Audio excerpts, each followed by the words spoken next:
Hallelujah. ದೇವರು ಒಳ್ಳೆಯವನು, ಉತ್ತಮನು. ಪ್ರಿಯ ಆತ್ಮೀಯರೇ, ಕರ್ತನಾದ ಯೇಸು ಕ್ರಿಸ್ತನು ತುಂಬಾ ಒಳ್ಳೆಯವನು, ಉತ್ತಮನು, ಒಳ್ಳೆ ಕಾರ್ಯಗಳನ್ನು ಮಾಡಲು ಆತನ ಶಕ್ತನು. ಈ ಬೆಳಗಿನ ಜಾವ ಉದಯ ಕಾಲದಲ್ಲಿ ಇಲ್ಲಿವರೆಗೂ ಆತನ ಸನ್ನಿಧಿಯಲ್ಲಿ ಆರಾಧಿಸಿದ ಮಕ್ಕಳು ನಾವೆಲ್ಲರೂ ಆತನು ಎಷ್ಟೋ ಸಂತೋಷದಿಂದ ನಮ್ಮನ್ನು ನೇಮಿಸಿದ್ದಾನೆ. ಹಲ್ಲೆಲೂಯಾ. ಈ ಒಂದು ಹಾಡನ್ನು ಹಾಡಿದೀವಿ ನಾವು.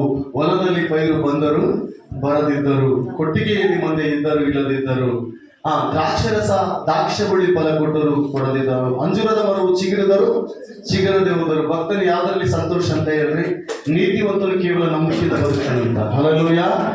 ಆ ನಂಬಿಕೆ ನಮಗೆ ದೊಡ್ಡ ಆಸ್ತಿ. ಎಲ್ಲರೂ ನೀತಿವಂತನು ನಂಬಿಕೆಯಿಂದಲೇ ಬದುಕುತ್ತಾನೆ. ಪ್ರಿಯ ಆತ್ಮೀಯರೇ, ಈ ದಿನ ನಾವು ವಾಕ್ಯ ಸಂದೇಶಕ್ಕೆ ಹೋಗೋಣ. ನಿಮ್ಮ ಬಳಿಯಲ್ಲಿ ಸತ್ಯವಿರುವುದಾದರೆ ಈ ದಿನ ದೇವರು ನಮ್ಮ ಜೀವಿತದಲ್ಲಿ ಕೋರುವಂತಹ ಭಕ್ತಿಯ ಒಂದು ಪಯಣದಲ್ಲಿ, ಈ ಭಕ್ತಿಯ ಮಾರ್ಗದಲ್ಲಿ ದೇವರು ಕೋರುವ ಒಂದು ಆತನ ಮನಸ್ತತ್ವ ಏನು ಗೊತ್ತಾ? ನಮಗೆ ಯಥಾರ್ಥತೆ ಬಹಳ ಪ್ರಾಮುಖ್ಯ. ಎಂಥ ಭಕ್ತಿ ಬೇಕಂತ ನಮಗೆ ನಮ್ಮ ಜೀವಿತದಲ್ಲಿ ಎಂಥ ಭಕ್ತಿ ಇರ್ಬೇಕಂತ ಹೇಳ್ರಿ?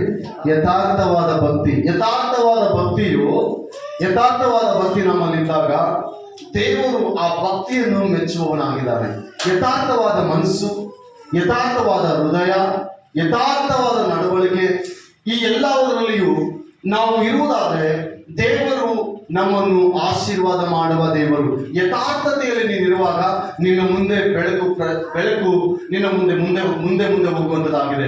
ಯಥಾರ್ಥತೆ ಎಂಬುದು ದೇವರ ಮುಂದೆ ಬಹಳ ಪ್ರಾಮುಖ್ಯ. ಎಲ್ಲರೂ ಯಥಾರ್ಥತೆ ಎಂಬುದು ದೇವರ ಮುಂದೆ ಬಹಳ ಪ್ರಾಮುಖ್ಯ. ಭಕ್ತಿ ಯಥಾರ್ಥವಾಗಿರ್ಬೇಕು. ದೇವರು ಏನೋ ಕೊಡ್ತಾನಂತಲ್ಲ, ಏನು ಕೊಡ್ಲಿಲ್ಲ ಅಂತಲ್ಲ, ಏನೋ ಮಾಡ್ತಾನಂತಲ್ಲ, ಮಾಡಲಿಲ್ಲ ಅಂತಲ್ಲ. ದೇವರಿಗೆ ನಾವು ಹೆಂಗಿರ್ಬೇಕಂದ್ರೆ ಯಥಾರ್ಥವಾಗಿರ್ಬೇಕಂತ. ಯಥಾರ್ಥವಾದ ಭಕ್ತಿ ಆತನಿಗೆ ಬಹಳ ಇಷ್ಟ ಎಂಬುದಾಗಿ ಈ ದಿನ ನಾವು ವಾಕ್ಯ ಸಂದೇಶಕ್ಕೆ ಹೋಗೋಣ. ಪ್ರಿಯ ಆತ್ಮೀಯರೇ, ನಿಮ್ಮ ಬಳಿಯಲ್ಲಿ ಸತ್ಯವೇದಿರುವುದಾದರೆ 112ನೇ ಕೀರ್ತನೆ ಈ ದಿನ ನಾವು ಧ್ಯಾನ ಮಾಡಿಕೊಳ್ಳೋಣ. 112ನೇ ಕೀರ್ತನೆ ನಾವು ಧ್ಯಾನ ಮಾಡಿಕೊಳ್ಳೋಣ. 4ನೇ ವಚನ. 112ನೇ ಕೀರ್ತನೆ 4ನೇ ವಚನ ನಾವು ಧ್ಯಾನ ಮಾಡಿಕೊಳ್ಳೋಣ. ಪ್ರಿಯರೇ, ಯಥಾರ್ಥರಿಗೆ ಕತ್ತಲಲ್ಲಿಯೂ ಜ್ಯೋತಿ ಮೂಡುವುದು. ಯಥಾರ್ಥರಿಗೆ ಕತ್ತಲಲ್ಲಿಯೂ ಜ್ಯೋತಿ ಮೂಡುವುದು. ಜ್ಯೋತಿ ಯಾವುದಕ್ಕೆ ಸಾದೃಶ್ಯ ಪ್ರಿಯರೇ? ಬೆಳಕಿಗೆ ಸಾದೃಶ್ಯ. ಬೆಳಕು ಬರ್ಬೇಕಂದ್ರೆ ನಮ್ಮ ಮನಸ್ಸು ಹೆಂಗಿರ್ಬೇಕಂತ, ನಮ್ಮ ಭಕ್ತಿ ಹೆಂಗಿರ್ಬೇಕಂತ? ಯಥಾರ್ಥವಾಗಿರ್ಬೇಕಂತ. ಹಲ್ಲೆಲೂಯಾ. ನಮ್ಮ ಮನಸ್ಸು, ನಮ್ಮ ಭಕ್ತಿ ದೇವರ ಮುಂದೆ ಹೆಂಗಿರ್ಬೇಕಂತ? ಯಥಾರ್ಥವಾಗಿರ್ಬೇಕು. ಆ ಬೆಳಕನ್ನು ನಾವು ನೋಡ್ಬೇಕಂದ್ರೆ, ಆ ಆಶೀರ್ವಾದವನ್ನು ನಾವು ನೋಡ್ಬೇಕಂದ್ರೆ ದೇವರ ಮುಂದೆ ನಮ್ಮ ಭಕ್ತಿ ಯಥಾರ್ಥವಾಗಿರ್ಬೇಕು. ಆ ವಚನ ಬರೆಯಲ್ಪಟ್ಟಿದೆ, ಯಥಾರ್ಥರಿಗೆ ಕತ್ತಲಲ್ಲಿಯೂ ಕೂಡ ಜ್ಯೋತಿ. ಕತ್ತಲು ಒಂದು ಅಂಧಕಾರಕ್ಕೆ ಸಾದೃಶ್ಯ. ಕಷ್ಟ, ಸಂಕಟ, ಹಿಂಸೆ, ಇಂಥ ಸಂದರ್ಭಗಳಲ್ಲಿ ನಾವು ಹಾದು ಹೋಗುವಾಗ ನಮಗೆ ಮಾರ್ಗ ತಿಳಿಯಲ್ಲ, ಮಾರ್ಗ ಗೊತ್ತಾಗಲ್ಲ, ನಾವು ಏನ್ ಮಾಡಬೇಕು ಗೊತ್ತಾಗಲ್ಲ. ಒಂದರಿಂದ ಒಂದು ಶೋಧನೆ ಬರುವಾಗ, ಒಂದು ಆದ ನಂತರ ಒಂದು ಕಷ್ಟ ಬರುವಾಗ, ದೇವ ಇದು ಯಾಕೆ ನನಗೆ ಎಂಬುದಾಗಿ ಅನೇಕ ಸಲ ದೇವರ ಮೇಲೆ ನಮ್ಮ ಮನಸ್ಸು ಏನಾಗ್ತದೆ ಹೇಳ್ರಿ? ಅನೇಕ ಸಲ ದೇವರ ಮೇಲೆ ನಮ್ಮ ಮನಸ್ಸು ಏನಾಗ್ತದೆ ಹೇಳ್ರಿ? ನಾನು ಹೇಳಲ್ಲ, ನಿಮಗೆ ಗೊತ್ತಿದೆ ನಮ್ಮ ಮನಸ್ಸು ಹೆಂಗಾಗ್ತದೆ. ನಮ್ಮ ಮನಸ್ಸು ಹೆಂಗಾಗ್ತದೆ? ಕಷ್ಟದ ಮೇಲೆ ಕಷ್ಟ, ಶೋಧನೆ ಮೇಲೆ ಶೋಧನೆ ಬಂದಾಗ ನಮ್ಮ ಮನಸ್ಸಿಗೆ, ದೇವಾ ನನಗೆ ಇದು, ದೇವಾ ನಾನೇನಾ ನಿನ್ ಮುಂದಿರೋದು, ದೇವಾ ಇದು ಹಿಂಗೇನಾ, ಏನಪ್ಪ ದೇವರು ನನಗೆ ಇದು ಮಾಡ್ತಾನೆ ಎಂಬುದಾಗಿ ಅನೇಕ ಸಲ ನಮ್ಮ ಮನಸ್ಸು ಏನಾಗ್ತದೆ ಹೇಳ್ರಿ? ದೇವರ ಮೇಲೆ ಗುಣಗುಟ್ಟುವಂತಹ ಮನಸ್ಸು. ಹಲ್ಲೆಲೂಯಾ. ದೇವರ ಮೇಲೆ ಗುಣಗುಟ್ಟುವಂತ ಮನಸ್ಸು. ಈ ಭಕ್ತಿ ಜೀವಿತದಲ್ಲಿ ಪ್ರಿಯ ಆತ್ಮೀಯರೇ, ದೇವರು ನಮ್ಮೆಲ್ಲರ ಸಂಗಡ ಇರುವಂತ ದೇವರು ಹೇಳ್ತಾ ಇದ್ದಾನೆ, ನಮ್ಮ ಭಕ್ತಿ ಮಾರ್ಗದಲ್ಲಿ ನಾವು ದೇವರಿಗೆ ಯಥಾರ್ಥವಾಗಿ ಇರಬೇಕು. ಯಥಾರ್ಥವಾಗಿಯೇ ಭಕ್ತಿ ಮಾಡಬೇಕು. ಯಥಾರ್ಥವಾಗಿಯೇ ನಾವು ಹೋಗ್ತಾ ಇರ್ಬೇಕು. ಯಥಾರ್ಥವಾಗಿಯೇ ನಾವು ಸಾಗಬೇಕು. ಬೇರೆ ಆಪ್ಷನ್ ಇಲ್ಲ, ಅಡ್ಡ ದಾರಿ ನಮಗೆ ಇಲ್ಲ. ಆದ್ರಿಂದ ಯಥಾರ್ಥವಾಗಿ ನೀನು ಹೋದ್ರೆ ದೇವರು ನಿನ್ನ ಏನ್ ಮಾಡ್ತಾನಂತ? ಬೆಳಕಿನ ಮಾರ್ಗದಲ್ಲಿ ನಡೆಸ್ತಾನಂತ. ನೀನು ಕತ್ತಲಲ್ಲಿ ಹೋಗುವಾಗ್ಲೂ ಕೂಡ ನಿನ್ನ ತೆಗೆದುಕೊಂಡು ಕರ್ಕೊಂಡು ಬಂದು ಬೆಳಕಿನ ಮಾರ್ಗದಲ್ಲಿ ನಡೆಸಲು ಸಾಮರ್ಥ್ಯನಂತ ಯಥಾರ್ಥತೆ ಭಕ್ತಿ, ಯಥಾರ್ಥವಾದ ಭಕ್ತಿ ಈ ದಿನ ನಮ್ಮಲ್ಲಿ ಇದೆಯಾ? ಯಥಾರ್ಥವಾದ ಭಕ್ತಿ, ಯಥಾರ್ಥವಾದ ದೇವರ ಮೇಲಿನ ಪ್ರೀತಿ, ಯಥಾರ್ಥವಾದ ದೇವರ ಮೇಲಿನ ನಂಬಿಕೆ ನಮ್ಮಲ್ಲಿ ಯಥಾರ್ಥತೆ ಇಲ್ಲದೆ ಹೋದ್ರೆ ಯಾರಿಗೋ ಏನು ಮಾಡಿದಂತೆ ನಮಗೆ ಮಾಡಲಿಲ್ಲ, ಯಾರು ಭಕ್ತಿ ಮಾಡ್ತಾ ಇದ್ರೆ ನಾವು ಹಂಗೆ ಮಾಡ್ಬೇಕು ಅನ್ನೋದಲ್ಲ ಪ್ರಿಯ ಆತ್ಮೀಯರೇ. ನಮ್ಮ ಭಕ್ತಿ ಯಥಾರ್ಥವಾಗಿರ್ಬೇಕು. ಯಾರೋ ಏನೋ ಮಾಡ್ತಾ ಇದ್ರೆ ನಾವು ಅದರಂಗೆ ಮಾಡೋಣ ಎನ್ನುವ ಭಕ್ತಿ ಅಲ್ಲ.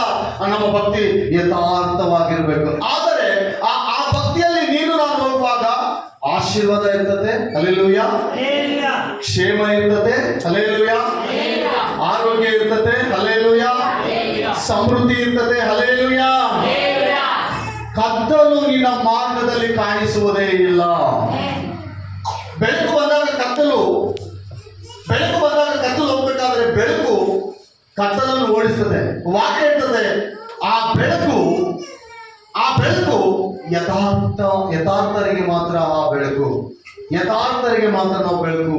ಆ ಬೆಳಕು ನಾವು ದೇವರಿಗೆ ಇದು ಮಾಡ್ಬೇಕಾ, ಹಂಗು ಮಾಡ್ಬೇಕಾ, ಇದು ಅದು ಅಂತ ನಾವು ಗುರುಗುಟ್ಟಿದ್ರೆ ನಮ್ಮಲ್ಲಿ ಯಥಾರ್ಥತೆ ಇಲ್ಲ. ಆ ಬೆಳಕನ್ನು ನಾವು ನೋಡ್ಲಿಕ್ಕಾಗಲ್ಲ. ಅನೇಕ ಸಲ ಸೈತಾನ ಮಿಸ್ಟಿಕ್ಕು ನಮ್ಮ ಜೀವಿತದಲ್ಲಿ ಏನ್ ಮಾಡ್ತಾನೆ ಗೊತ್ತಾ ಬೇರೆ, ನಾವು ಯಥಾರ್ಥ ಮಾರ್ಗದಲ್ಲಿ ನಡೆಯದಂತೆ ಮಾಡ್ತಾನಂತ ಸೈತಾನ. ಯಥಾರ್ಥತೆ ಮಾರ್ಗದಲ್ಲಿ ನಡೆಯದಂತೆ, ನಾವೇನು ಯಥಾರ್ಥವಾಗಿ ಇರೋದಂತೆ ಯಾರು ಮಾಡ್ತಾರಂತ ಸೈತಾನ. ಮಕ್ಕಳನ್ನ ಮಾತಾಡಿ ತೆಗೆದುಕೊಳ್ರಿ ಪ್ಲೀಸ್, ಮಕ್ಕಳನ್ನ ಮಾತಾಡಿ ತೆಗೆದುಕೊಳ್ರಿ. ಜಾಸ್ತಿ ಗಲಾಟೆ ಆಗಬಾರ್ದು, ವಾಕ್ಯಕ್ಕೆ ಡಿಸ್ಟರ್ಬೆನ್ಸ್. ಹಲ್ಲೆಲೂಯಾ. ಯಥಾರ್ಥವಾದ ಭಕ್ತಿ ದೇವರಿಗೆ ಇಷ್ಟ. ಯಥಾರ್ಥವಾದವರನ್ನು ದೇವರು ಬಿಟ್ಕೊಡಲ್ಲ. ಯಥಾರ್ಥವಾದ ಜನರನ್ನು ದೇವರು ಮರಣಕ್ಕೆ ಒಪ್ಪಿಸಲ್ಲ. ಯಥಾರ್ಥವಾದ ಜನರನ್ನು ದೇವರು ಆಶೀರ್ವಾದ ಮಾಡದೆ ಬಿಡಲ್ಲ. ಹಲ್ಲೆಲೂಯಾ. ಆಶೀರ್ವಾದ ಮಾಡದೆ ಬಿಡಲ್ಲ. ಅವರಿಗೆ ಬೆಳಕು ಕೊಡದೆ ದೇವರು ಇರಲ್ಲ. ನಾವು ಅನೇಕ ಸಲ ಪ್ರಿಯ ಆತ್ಮೀಯರೇ ನಮ್ಮ ಮಾರ್ಗದಲ್ಲಿ ಹೋಗ್ತಾ ಇರ್ತೀವಿ.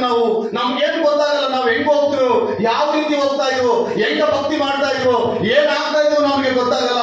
ಇದೆಲ್ಲ ಗೊತ್ತಾಗ್ಬೇಕಂದ್ರೆ ದೇವರು ನಮ್ಮ ಸಂಗಡ ಇರ್ಬೇಕು. ದೇವರು ನಮ್ಮ ಸಂಗಡ ಇರ್ಬೇಕಂದ್ರೆ ನಿನ್ನಲ್ಲಿ, ನಿನ್ನ ಹೃದಯದಲ್ಲಿ ಯಥಾರ್ಥವಾದ ಭಕ್ತಿ ಬಹಳ ಪ್ರಾಮುಖ್ಯ. ಹಲ್ಲೆಲೂಯಾ. ಯಥಾರ್ಥವಾದ ಭಕ್ತಿ ಬಹಳ ಅನೇಕರ ಜೀವಿತದಲ್ಲಿ, ಅನೇಕರಿಗೆ ಮಿಸ್ಟೇಕ್ ಏನು ಗೊತ್ತಾ, ಭಕ್ತಿ ಮಾಡ್ತಾ ಇರ್ತಾರೆ, ಭಕ್ತಿಯಲ್ಲಿ ಇರ್ತಾರೆ, ಆದ್ರೆ ಏನಾದ್ರೂ ಕಷ್ಟ ಬಂದಾಗ ಅಯ್ಯೋ ದೇವ್ರೆ, ಅಯ್ಯೋ ದೇವ್ರೆ, ಹಲ್ಲೆಲೂಯಾ, ಅಯ್ಯೋ. ಯಾವಾಗಾದ್ರೂ ಅಂದಿದ್ರಿ ಹಂಗ? ಅಯ್ಯೋ ಏನಪ್ಪ, ನಾನು ನೀನು ಭಕ್ತಿ ಮಾಡ್ತಾ ಇದ್ದೀನಿ, ದೇವರ ಸನ್ನಿಧಿಗೆ ಹೋಗ್ತಾ ಇದ್ದೀನಿ, ನಾನು ನಂಬಿಕೆಯಲ್ಲಿದ್ದೀನಿ. ಹಲ್ಲೆಲೂಯಾ. ನಿನ್ನ ಹೃದಯವು ಭಾರ ಆಗುವಂತೆ ಯಾರು ಮಾಡ್ತಾರ? ಸೈತಾನ. ಒಂದರಿಂದ ಒಂದು ಶೋಧನೆ ಬರ್ತಾ ಇದೆಯಾ? ನೀನು ಭಕ್ತಿಗೆ ಅದಕ್ಕೆ ನಿನಗೆ ಸಂಬಂಧ ಇಲ್ಲ. ಒಂದರಿಂದ ಒಂದು ಕಷ್ಟ ಬರ್ತಾ ಇದೆಯಾ? ಭಕ್ತಿಗೆ ಅದಕ್ಕೆ ಸಂಬಂಧ ಇಲ್ಲ.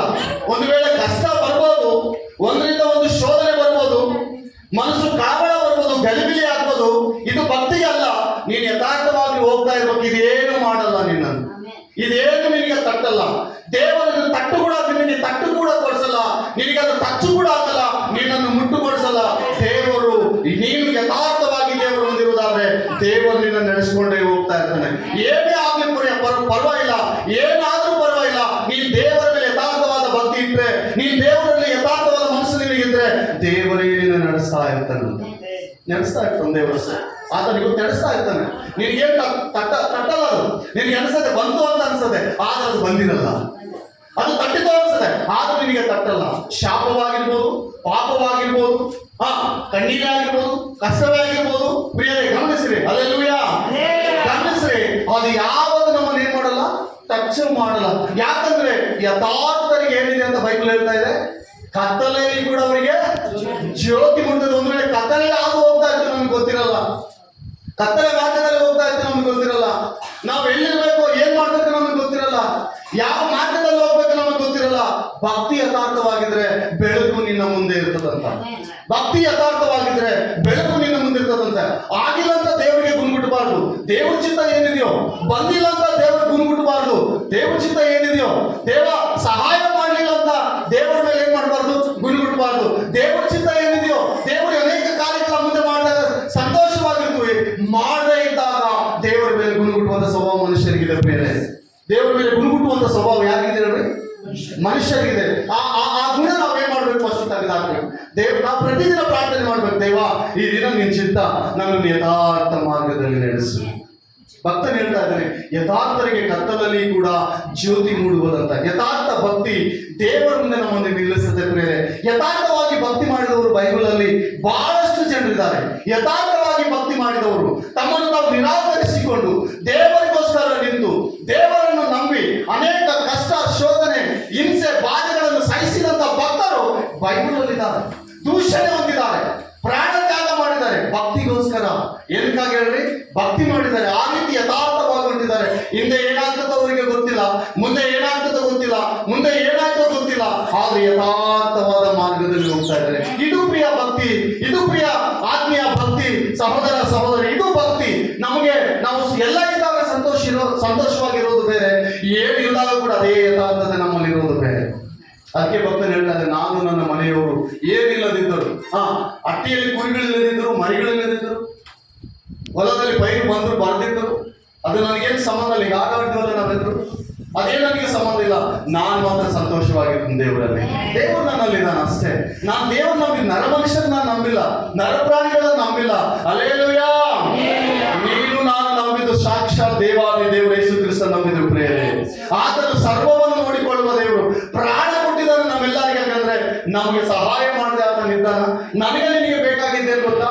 ಭಕ್ತಿ, ಯಥಾರ್ಥವಾದ ಭಕ್ತಿ. ಎಂತ ಭಕ್ತಿ ಹೇಳ್ರಿ? ಯಥಾರ್ಥವಾದ ಭಕ್ತಿ. ಅಲ್ಲಿ ಮೂರು ವಿಧದಲ್ಲಿ ಆ ವಾಕ್ಯ ಬರೆಯಲ್ಪಟ್ಟಿದೆ. ಯಥಾರ್ಥವಂತರಿಗೆ ಕತ್ತಲಲ್ಲಿಯೂ ಜ್ಯೋತಿ ಮೂಡುವುದು, ದಯೆ ಕನಿಕರವು, ನೀತಿಯುಳ್ಳ ದೇವರು ಆ ಜ್ಯೋತಿ. ಏನ್ ಹೇಳ್ರಿ? ದಯೆ. ನಿನ್ ಭಕ್ತಿಯಲ್ಲಿ ಏನಿರ್ಬೇಕಂತ ಈ ದಿನ ತೀರ್ಮಾನ ಮಾಡು. ನಿನ್ ಭಕ್ತಿಯಲ್ಲಿ ಏನಿರ್ಬೇಕಂತ? ದಯೆ, ಕನಿಕರವು, ನೀತಿ ಇದ್ರೆ ನಿನ್ನ ಮುಂದೆ ಆ ಜ್ಯೋತಿ ಇದೆ ಅಂತ ಅರ್ಥ. ಈ ಮೂರು ಗುಣಗಳು ನಿನ್ನಲ್ಲಿ ಇಲ್ಲ ಅಂದ್ರೆ ಹಲ್ಲೆಲೂಯಾ. ನಾವು ಭಕ್ತಿ ಮಾಡಿದ್ದು ನೀರಿನಲ್ಲಿ ಹೋಮ ಸುಟ್ಟ ಹಾಗೆ, ಗಾಳಿಯಲ್ಲಿ ಗುಂಡು ಹೊಡೆದ ಹಾಗೆ. ಪ್ರಿಯರೇ, ನಮ್ಮ ಜೀವಿತ ದೇವರು ಭಕ್ತಿಗೆ ಆರಿಸಿಕೊಂಡಿದ್ದಾನೆ ಗೊತ್ತಿಲ್ಲ. ಯಾರಿಗಿಲ್ಲದಂತ ಶ್ರೇಷ್ಠವಾದ ಜೀವಿತ ದೇವರು ನಮಗೆ ಕೊಟ್ಟಿದ್ದಾನೆ. ಹಲ್ಲೆಲೂಯಾ. ಯಾರಿಗಿಲ್ಲದಂತ ಶ್ರೇಷ್ಠವಾದ ಭಾಗ್ಯ ಜೀವಿತ ನಮಗೆ ಕೊಟ್ಟಿದ್ದಾನೆ. ನಾವೆಲ್ಲರೂ ಇಲ್ಲಿ ಸೇರಿ ಕರ್ತನಾದ ಯೇಸು ಕ್ರಿಸ್ತನ ಆರಾಧನೆ ಮಾಡುವುದು. ಈ ಪ್ರಪಂಚವಲ್ಲ ಅಲ್ಲೋಲಕಲ್ಲೋಲವಾಗ್ತಾ ಇದೆ, ಭಯಂಕರವಾದಂತ ಸ್ಥಿತಿಯಲ್ಲಿದೆ. ನಾವು ಮಾತ್ರ ಭಕ್ತಿ ಮಾಡ್ತಾನೆ ಇದ್ದೀವಿ. ಇದುವೇ ಯಥಾರ್ಥ. ಯಾರೋ ಏನೋ ಆದಂತ ನಾವು ಆಗುವುದಲ್ಲ ಪ್ರಿಯರೇ. ಯಾರೋ ಏನೋ ಆಗ್ಬಿಟ್ರಂತ ನಾವು ಆಗುವುದಲ್ಲ. ಅದು ನಮಗೆ ಆಗ್ತದಂತಲ್ಲ, ನಮಗೆ ಬರಲ್ಲ ಅಂತಲ್ಲ ಕೂಡ. ನಾವು ಯಥಾರ್ಥವಾಗಿ ಭಕ್ತಿಯಲ್ಲಿ ಸಾಗಬೇಕು. ಯಥಾರ್ಥವಾಗಿ ಭಕ್ತಿಯಲ್ಲಿ ಸಾಗಬೇಕು. ಆ ಭಕ್ತಿ ನಾವು ಮಾಡುವುದಾದ್ರೆ ನಮ್ಮ ಜೀವಿತದಲ್ಲಿ ಅಪನಂಬಿಕೆಗೆ ಜಾಗ ನಾವು ಕೊಡಬಾರ್ದು. ಅಪನಂಬಿಕೆಗೆ ಜಾಗ, ಅಪನಂಬಿಕೆ ನಾವು ಯಥಾರ್ಥವಾಗಿಲ್ಲ ಅಂತ ಅರ್ಥ. ಬಹಳ ನಂಬಿಕೆ ಬಹಳ ಇಂಪಾರ್ಟೆಂಟ್. ಹಲ್ಲೆಲೂಯಾ. ಭಕ್ತಿ ಹೇಗಿರ್ಬೇಕಂತ ಪ್ರಿಯ ಆತ್ಮೀಯ ಸಹೋದರಿ ಸಹೋದರ, ಬೈಬಲ್ ಹೇಳ್ತದೆ. ಯೋಬನ ಪುಸ್ತಕ 1ನೇ ಅಧ್ಯಾಯ 8, 9, 10. ಯೋಬನ ಪುಸ್ತಕ 1ನೇ ಅಧ್ಯಾಯ 8, 9, 10. ಯೋಬನ ಹೆಂಡತಿ ಯೋಬನಿಗೆ ಹೇಳ್ತಾ ಇದ್ದಾಳೆ, ಏನಪ್ಪಾ ಇನ್ನೂ ನೀನು ಯಥಾರ್ಥತನವನ್ನು ಬಿಟ್ಟಿಲ್ವಾ? ಹಲೋ, ನನ್ನ ಕಡೆ ನೋಡಿದ್ದೇವೆ ಎಲ್ಲರೂ ಒಂದ್ಸಲ ಹಲ್ಲೆಲೂಯಾ ಹೇಳ್ರಿ. ಯೋಬನ ಹೆಂಡತಿ ಯೋಬನಿಗೆ ಏನ್ ಹೇಳ್ತಾ ಇದ್ದಾರೆ ಹೇಳ್ರಿ? ಯೋಬನ ಭಕ್ತಿ ಹೆಂಗಿದೆ ಹೇಳ್ರಿ? ಯೋಬನ ಭಕ್ತಿ ಯಥಾರ್ಥವಾದ ಭಕ್ತಿ ಅಲ್ಲ. ಅದಕ್ಕೆ ಸಾಕ್ಷಿ ತನ್ನ ಹಿಂದೆ ಇರುವ ಸತಿಮಣಿ ಹೇಳ್ತಾ ಇದ್ದಾಳೆ. ಯೋಬನ ಹೆಂಡತಿನೇ ಹೇಳ್ತಾ ಇದ್ದಾಳೆ, ಏನಪ್ಪಾ ಇನ್ನು ಯಥಾರ್ಥ ಬಿಡ್ಲಿಲ್ವಾ ನೀನು? ರೋಗ ಬಂತಲ್ಲಪ್ಪ ನಿನಗೆ, ಕಷ್ಟ ಬಂತಲ್ಲಪ್ಪ ನಿನಗೆ, ಮೈಯೆಲ್ಲ ಹುಣ್ಣುಗಳು ಎತ್ತುವಲ್ಲಪ್ಪ ನಿನಗೆ, ಕೀವು ರಕ್ತ ಸೋರ್ತಾ ಇದೆಯಲ್ಲಪ್ಪ ನಿನಗೆ. ಇದರಲ್ಲಿ ಕೂಡ ನೀನು ದೇವರು ಅಂತ ಇದೆ ಅಂದ್ರೆ ನಿನ್ನ ನಿನ್ನಷ್ಟು ಮತ್ತೆ ಯಾರು ಇಲ್ಲ, ನಿನ್ನಷ್ಟು ದುರ್ದೈವ ಹೊಂದಿದವನು ಯಾರಿಲ್ಲ ಎಂಬುದಾಗಿ ಬೈತಾ ಇದ್ದಾಳೆ. ಬೈಯುವಂತೆ ಕಾಣ್ತಾ ಇದೆ ಆ ವಾಕ್ಯ ನೋಡಿ. 1:8 ವಚನ. ಆಗ ಯೆಹೋವನು ನನ್ನ ದಾಸನಾದ ಯೋಬನ ಮೇಲೆ 1:8 ಆಗ ಯೆಹೋವನು ನನ್ನ ದಾಸನಾದ ಯೋಬನ ಮೇಲೆ ಗಮನವಿಟ್ಟಿಯಾ?